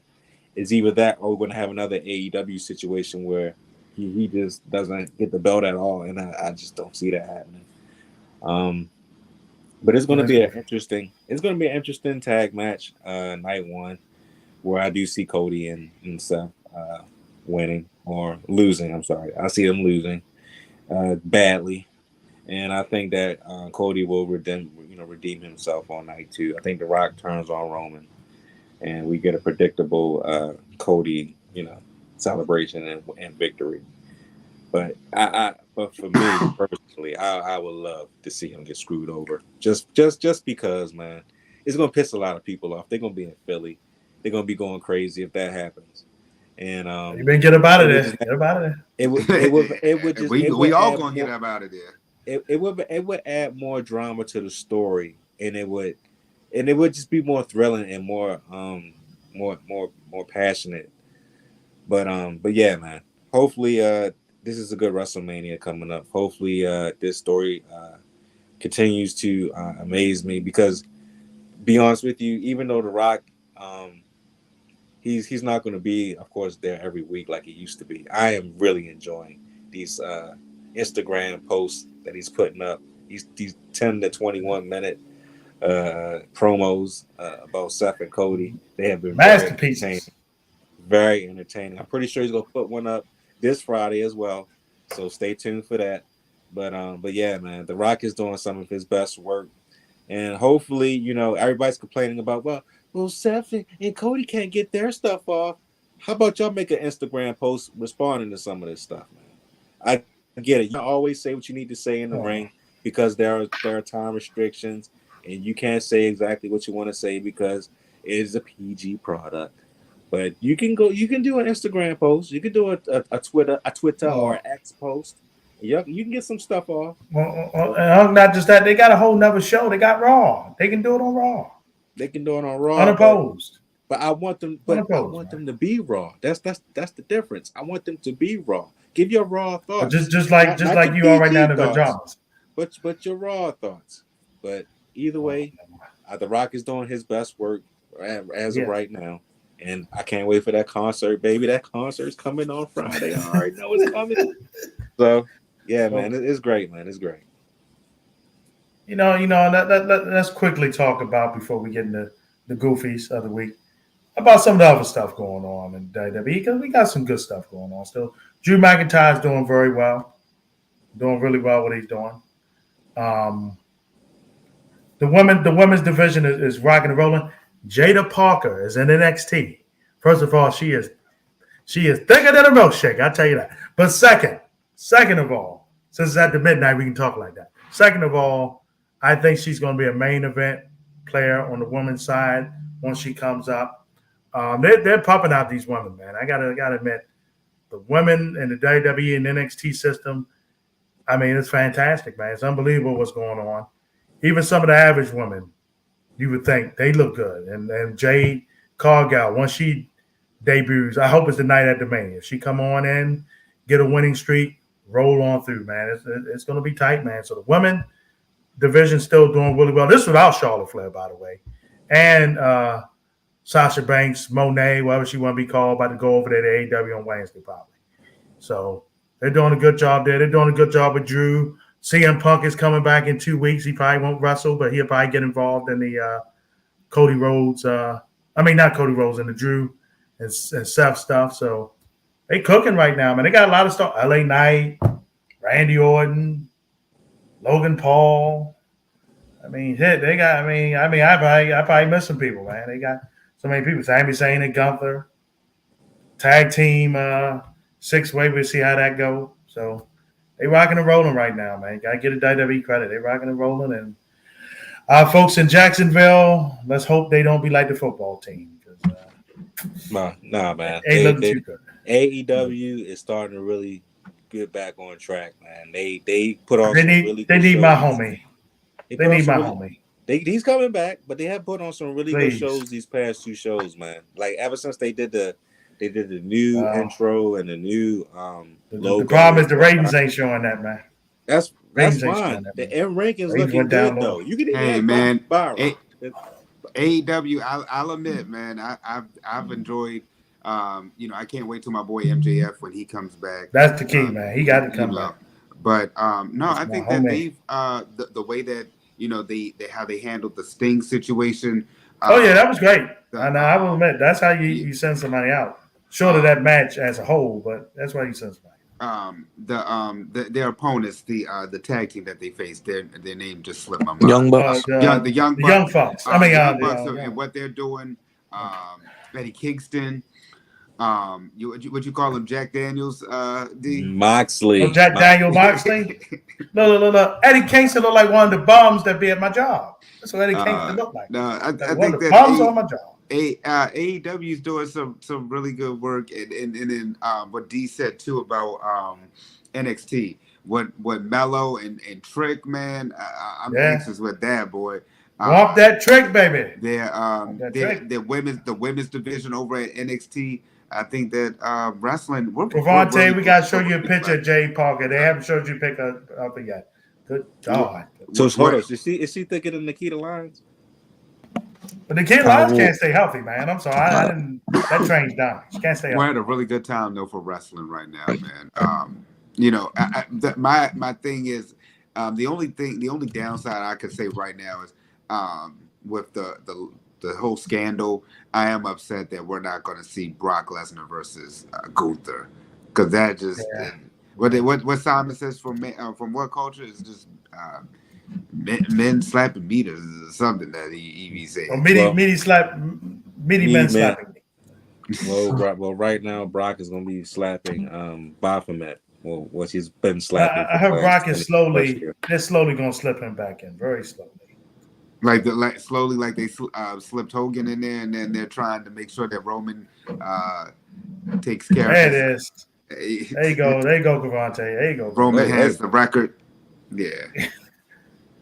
All right. Do you want to know what makes Daddy Magic's nipples hard? Oh God, Tyson. Yes. She definitely can make my nipples. Oh my Lord. She can. Oh, Any day of the week. Finish him, Daddy. That's what they say. That's right. And Cravante, our girl Sasha Banks is debuting this Wednesday, baby. She'll be in AEW. Indeed. And I can't wait. That's right. That's right. That's That's right. right. You know how I The feel hell about Drake got in his background. What the hell is it? you That's know right, how Dre. you know That's how I right, feel Dre. about Sasha Banks. Go ahead, Kravata. You do it. It's your turn, baby. Oh Lord. Oh no! Oh, it didn't do it. That's because you're using that laptop. That's why. Oh no, I'm on the laptop. I'm not on my phone.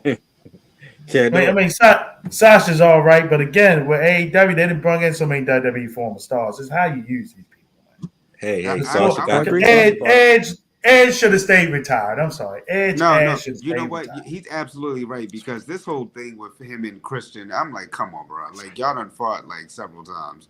That's right. Sasha, Hey I man, it's love I Sasha. quit match. Sasha, come back to good. WWE. Naomi's already come back. You need to come back too. And look how they She'll be treating her. back in Dre. about Look, a look, year. Well, look how they she treat Naomi. said in Dre. the interview she'll be back eventually. She'll be back. Look how they treating Naomi, Dre. She don't want to come back to that. But it's that is Naomi true. and then it's Sasha Banks. One is the boss. I mean, it's Come on. Naomi and Look, Bianca both- Belair. I mean, Both were getting screwed like Vince McMahon's alleged accusers. They wouldn't Let's screw just say. Sasha Banks like that. Oh, you I mean think you mean She the was hey getting screwed Byron, before, Dre. you mean the head shitty? That's what you mean? Yes. no, wait a minute. They were getting Leave JC out of this. Okay. Leave JC out of this. Cravante, you ready to get goofy, brother? Indeed. I just want to show y'all something real quick before Yes. I do have my phone free once. Come on. Uh-oh. There you go. All right. Well, goddamn, man, that's another guy.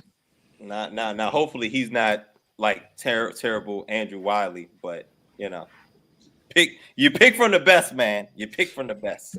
That's the truth. Hey, at least you're picking. Listen. Will you stop it, I'm just saying, There he at is. least you're picking. Let's get goofy, y'all. You don't win. Of course. Something wrong here.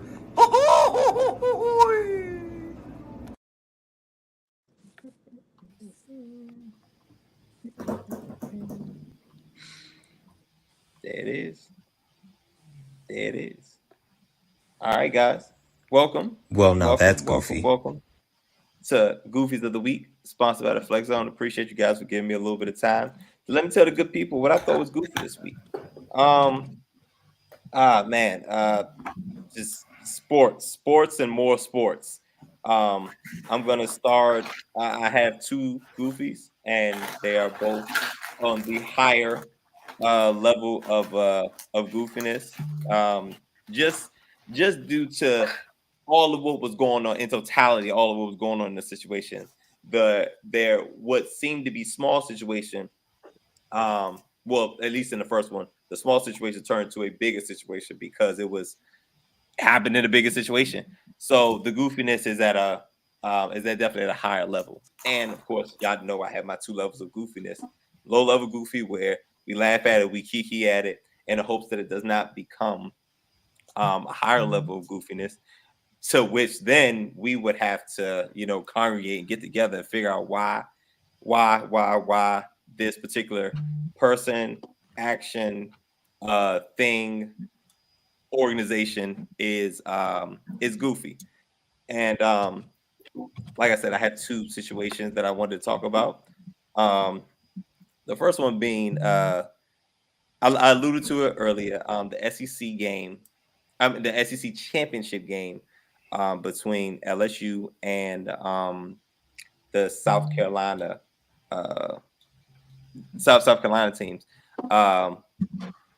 it played out just about how I thought it would. These are arguably two of the best teams in women's college basketball right now, and it is a rivalry, even though it seems like South Carolina is on the better end of it. But things got a little scrappy. Things got a little testy. Things got a little physical, and those things happen in college.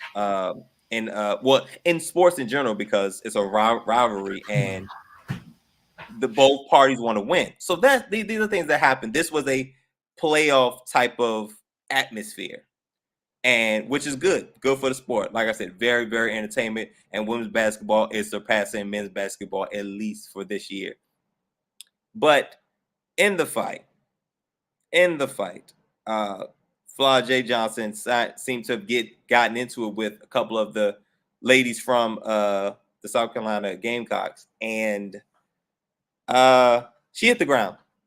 She hit the ground pretty hard.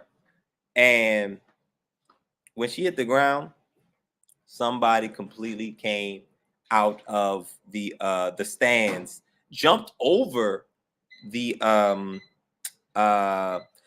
scores table, and proceeded to get on the court.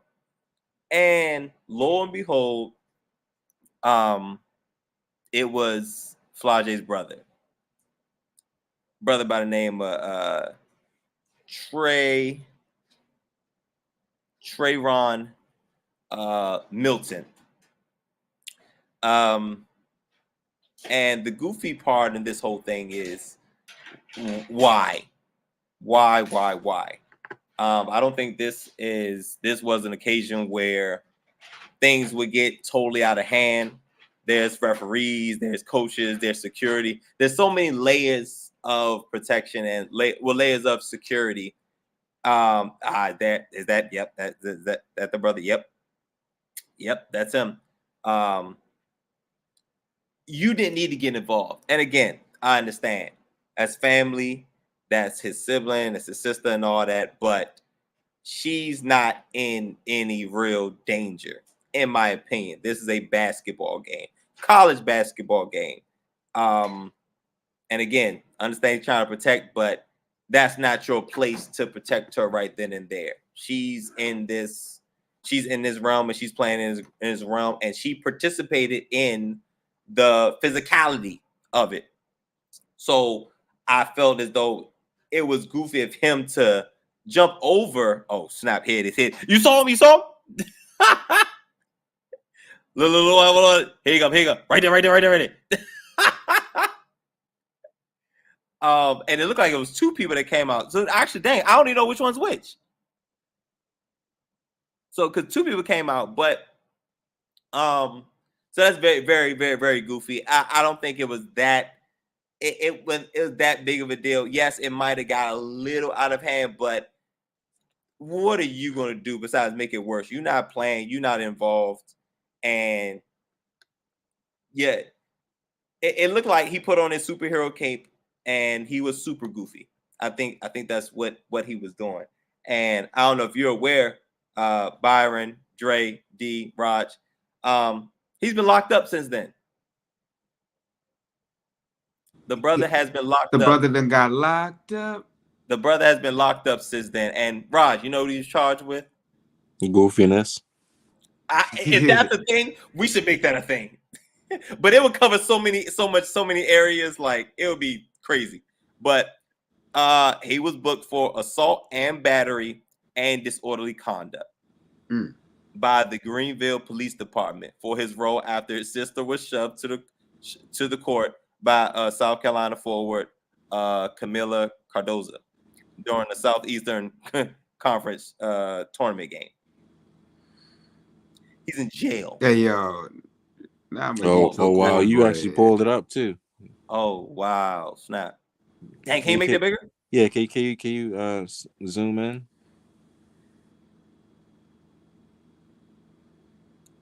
Oh, that'd be tough.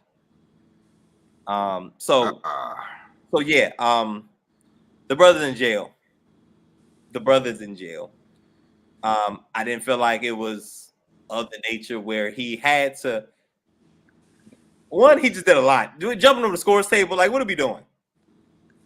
I just think he did a bit too much. Oh snap! Damn, that's right there. Oh snap! Yep, there you go. Wow. There Wow, you go. there it is. Mm. Yikes! And you don't get any and Bond that side like that. Wow, Byron, wow. But yeah, crazy. He did all that for what? Because it's a women's basketball game. You as a man, especially as a black man, these things happen when you involve yourself in things that doesn't necessarily involve you. And on top of that, it's a lose-lose situation because one, you you assaulted he assaulted an employee of South Carolina. I didn't catch her name, but and I don't know if it was by mistake or whatever, but this is what happens when you insert yourself in situations that don't necessarily involve you. Let the people whose job it is to secure that area and secure that game do so. It's all good. Florida Johnson is a she can take care of herself on that basketball court. Like I said, there was no alley fight. They wasn't out in the streets. They're in college basketball. This is a college basketball game. And it's a rivalry. So things like that get chippy, as I said before. So yeah, as y'all see by the mugshot, the brother landed himself in jail. That's all his doing. That's 100% your fault. That's your fault. What did Kobe? What was it, Kobe that said it's a Spike Lee? Your fault. Everything that happens is your fault. He talking Spike like, yo, it's your fault Reggie Miller did that. You know, because you know how Reggie Miller get down. He start talking trash, he start hitting threes, and what happened. It's your fault. Now, in this situation, Brother Milton, I'm sorry, Milton. Sorry, Dre.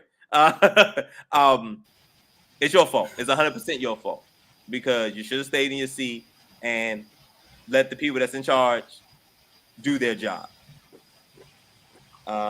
So yeah, very, very, very unfortunate for that brother. But the next topic. Oh, the next topic. Good brothers. A young star has ascended and is currently ascending in the NBA. He plays for the Houston Rockets, getting that good state free taxes, you know, that would like thereof down there in Texas.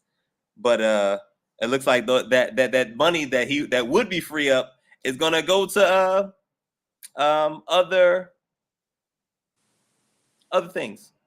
It's gonna go to other responsibilities, if I can say. Oh boy. Brother, Jalen Green. If for those that lived under a rock, he is in a relationship, I think. Is this an entanglement? Similar. D, very, very, very similar. But he's in a relationship with Drea Michelle. What's her name? Is that the young lady? I mean, well, Yes. Well, she's not very young, but yes. She's not.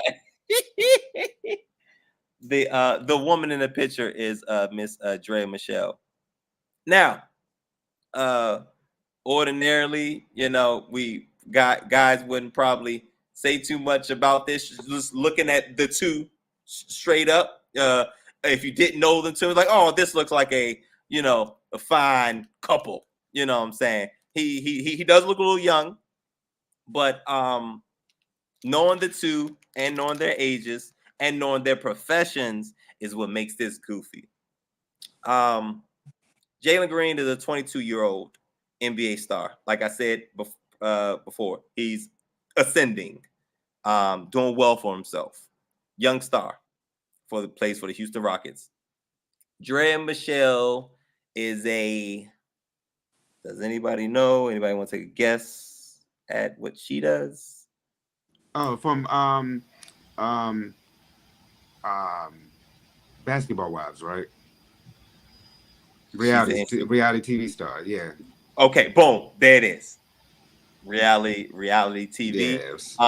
She was also with the brother Orlando Scandrick. I don't know if y'all remember him. Mm-hmm. Ex cornerback. He played. I think he played for the Eagles and the Cowboys.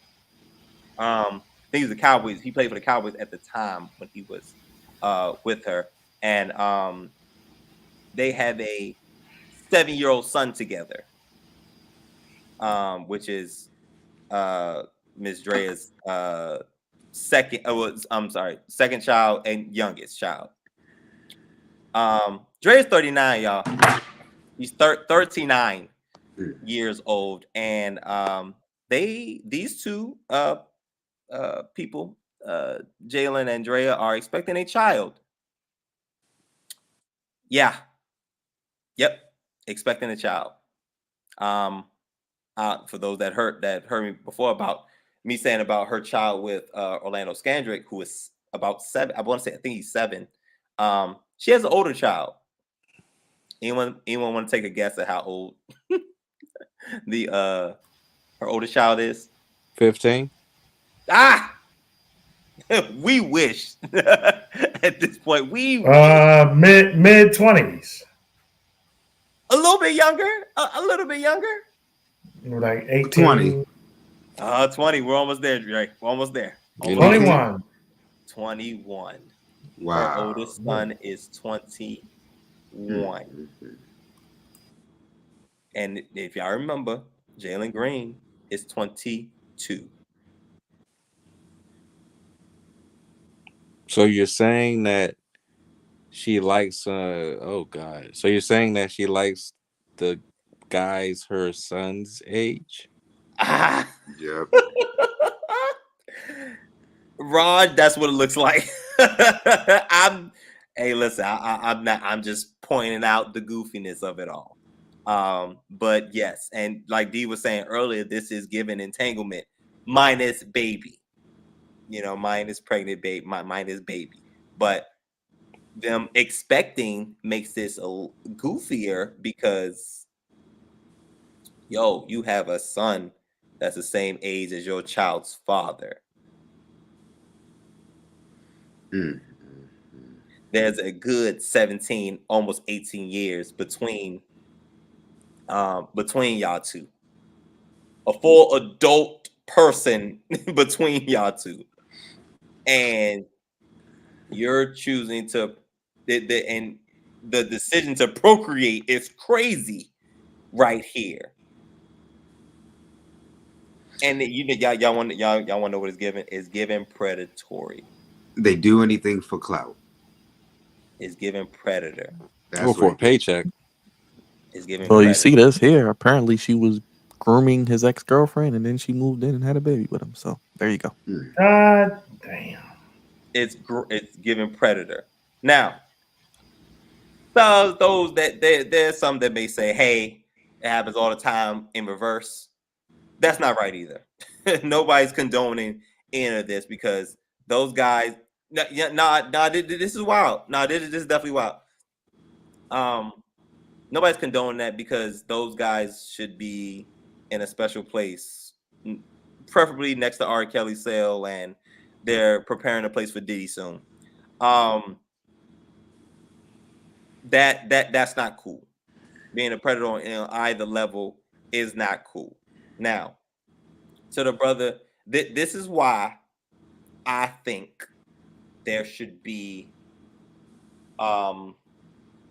something similar, because I know they've tried to do in different sports like the NBA and the NFL, like the rookie symposium, but I feel like it should go way more in depth. It should go very, very much in depth with people who are in these positions that we're talking about. You know what I'm saying? We need to bring up now Jalen Green being in this situation, he should be on the panel for the next rookie symposium. But not just a regular rookie supposed to talk about the league. I'm talking about talking about the outside stuff, the stuff that people like know and don't talk about. We should bring up PJ Washington. We should bring up Simmons from Trailblazers. Anthony Simmons. The Zion Williamson. Zion Williamson, yes.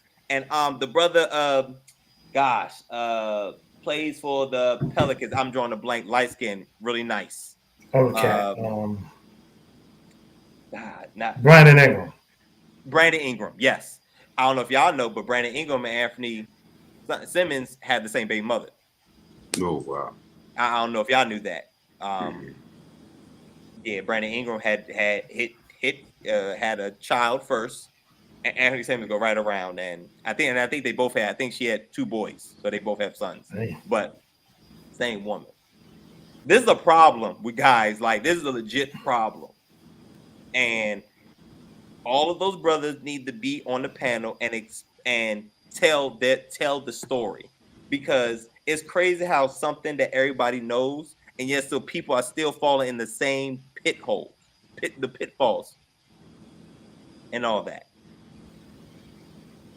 Like, how is it that you know that this girl's been that these women have been around through this? They run in these circles. Yes, Raj.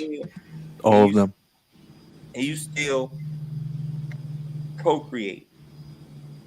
There's so many ways to prevent. I'm not about to sit here and have sex ed with the good people, but there's ways to prevent the procreation. In the words of Mace, it was a poor shot selection for those guys right there. Poor shot selection. Or it was easy access. And they need to stop taking the bait. They need to stop taking the bait. So boom, good. Thanks for that, Byron. But all those brothers need to get on a panel, and they're all relatively young too. So hopefully the young guys coming in, because when they're young, they think they're invincible. You know what I'm saying? It won't happen to me. I'm this, I'm that. You know what I'm saying? But these are all young guys for the most part. And maybe if a young guy talks to another young guy, like, bro, this happened to me. Yo, this happened to me. Yo, this happened to me. It can happen to you. Somebody needs to talk to these young boys, because these young cats are all making the same mistake. And yes, I'm calling it a mistake because this is not okay. This is not okay. And I feel like a nice amount of people would agree with me. It's just not okay.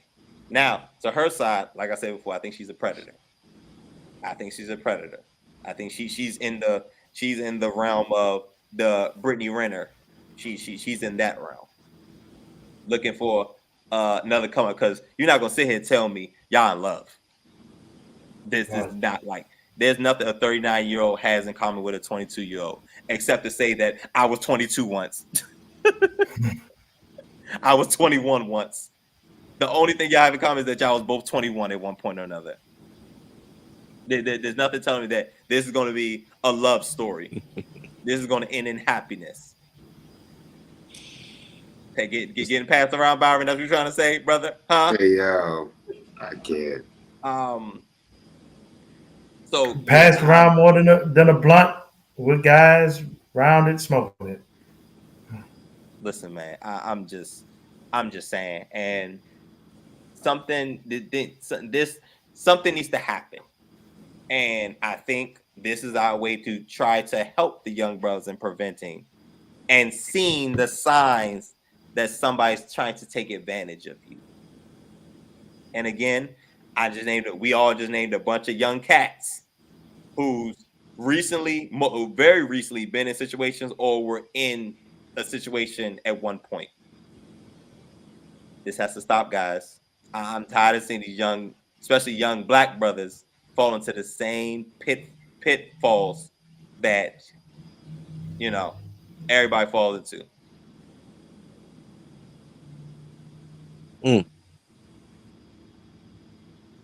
And one more thing, I'm cool with the young men having a fun time because they are athletes. They are the top 5% earners in the world, and they have a plethora of options. Explore those options, but you have to protect yourself. Protect yourself. You have to have dick discipline, and these brothers do not have dick discipline.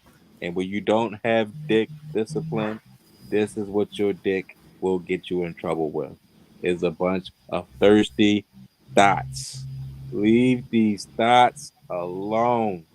If I've learned anything over my 36 years, is I do not mess with the thoughts. You leave them alone. You leave them where they stay at, because they will get you in trouble. Facts. Hey, yo, Paul. And Paul's right. And Paul's absolutely right. She been around the block a few times and probably showed him something he ain't never seen before. I'm sure of it. Especially at 21, 22, yeah. 21, 20, he ain't really experienced nothing. And Miss Drea going into her fourth, and Miss Drea going into her fourth decade of life has put all types of salt and pepper and seasoning on them. Stella got her groove back for sure. Stella ain't lost her groove, man. Right. Stella ain't go She enhanced her grooves, right? She put the season, she put the paprika, she put the seasonal, she put the Old Bay. She enhanced her bank account is what she just did. And Jalen and Jalen literally and figuratively, and I probably literally ate it up. I'm sure that's what happened. But it's unfortunate, but it seems like I'm tired of the young brothers continuing to learn the hard way. There's too many people that's been caught up on goofiness, on the same goofiness beforehand, and you still going down the same path and falling in the same traps. Yeah. I hate it. I absolutely hate it for y'all. But I can't condemn the brother, man. Hey, that's all I'm gonna say. Listen, brother, ain't nobody say don't have a good time. Nobody didn't say have a good time. You are young, live your life. You playing basketball, you playing a sport that you probably been playing your whole life, and you getting paid millions upon millions of dollars. You gonna come across a bunch of women of all ages, obviously. Hey, brother, have your fun. Don't procreate. I'm gonna do a nice PSA once the Goofies of the Week is done here. Just don't procreate, bro. Because now you a dad now. You can't turn it off now. That's a switch. Once that switch turns on, it don't come off. Now you 22 and you a whole dad now, bro. Now your whole life, all that having fun, going out, doing that.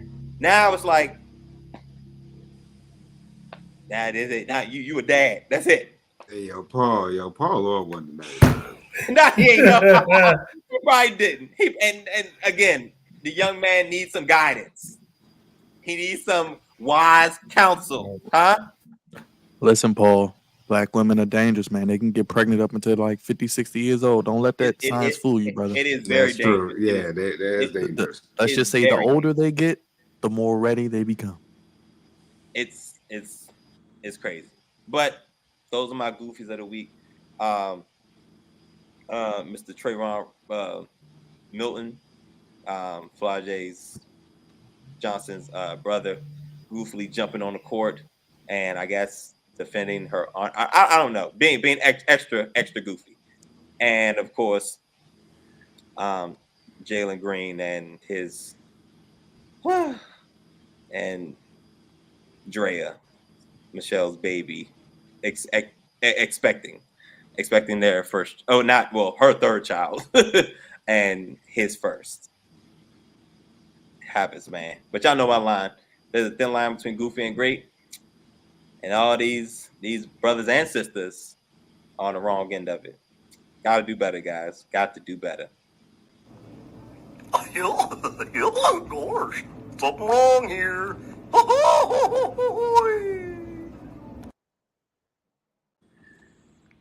Well, now that's goofy.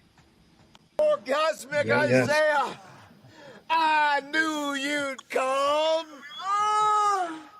Always do, my brother.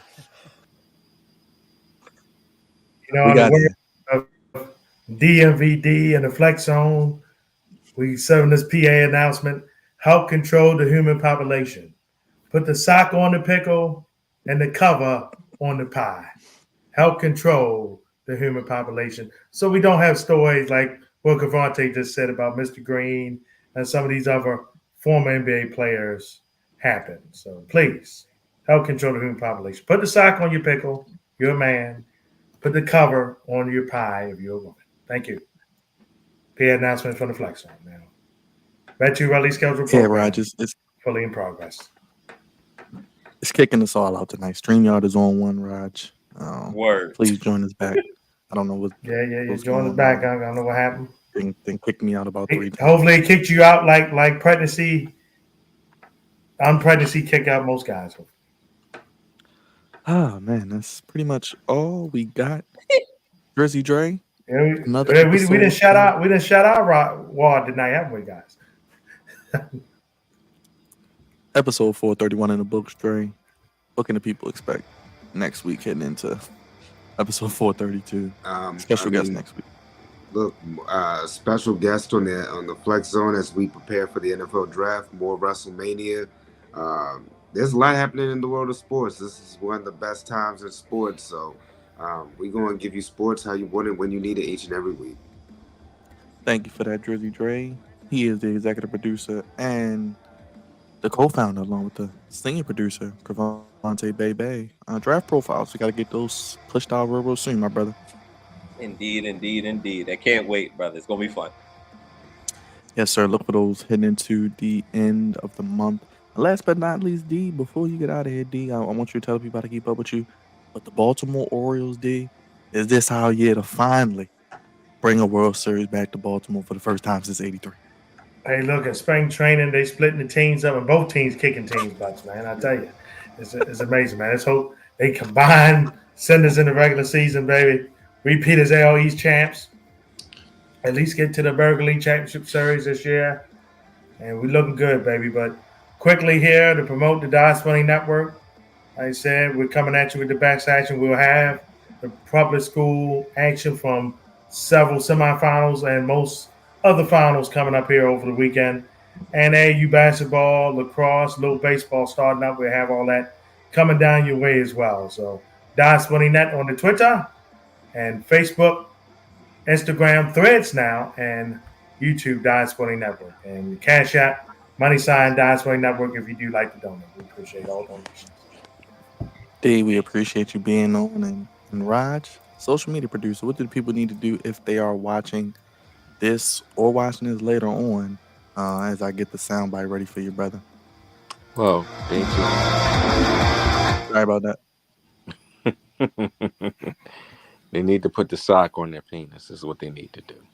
But besides that, they need to hit that like, hit that subscribe button, check out some of our videos during the week.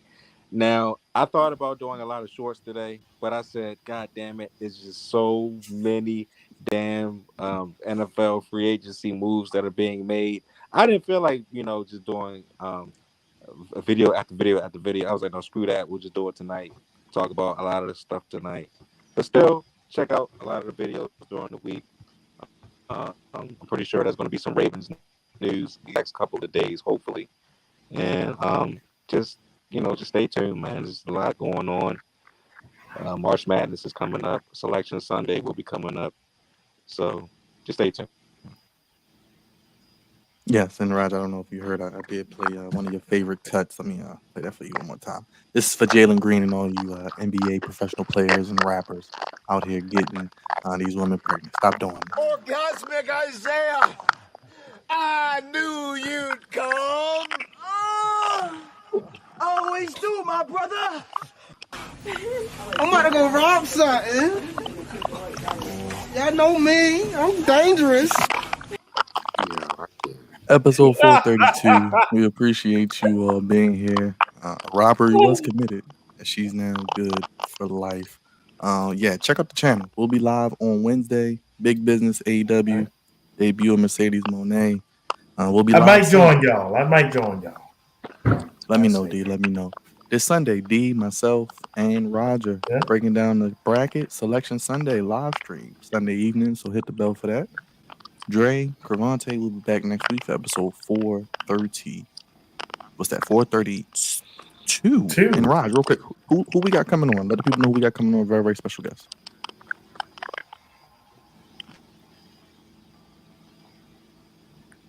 We can't hear you, good brother. We have the lovely Rita Hubbard from 105.7, The Fan, coming on next Oh, Monday. yes.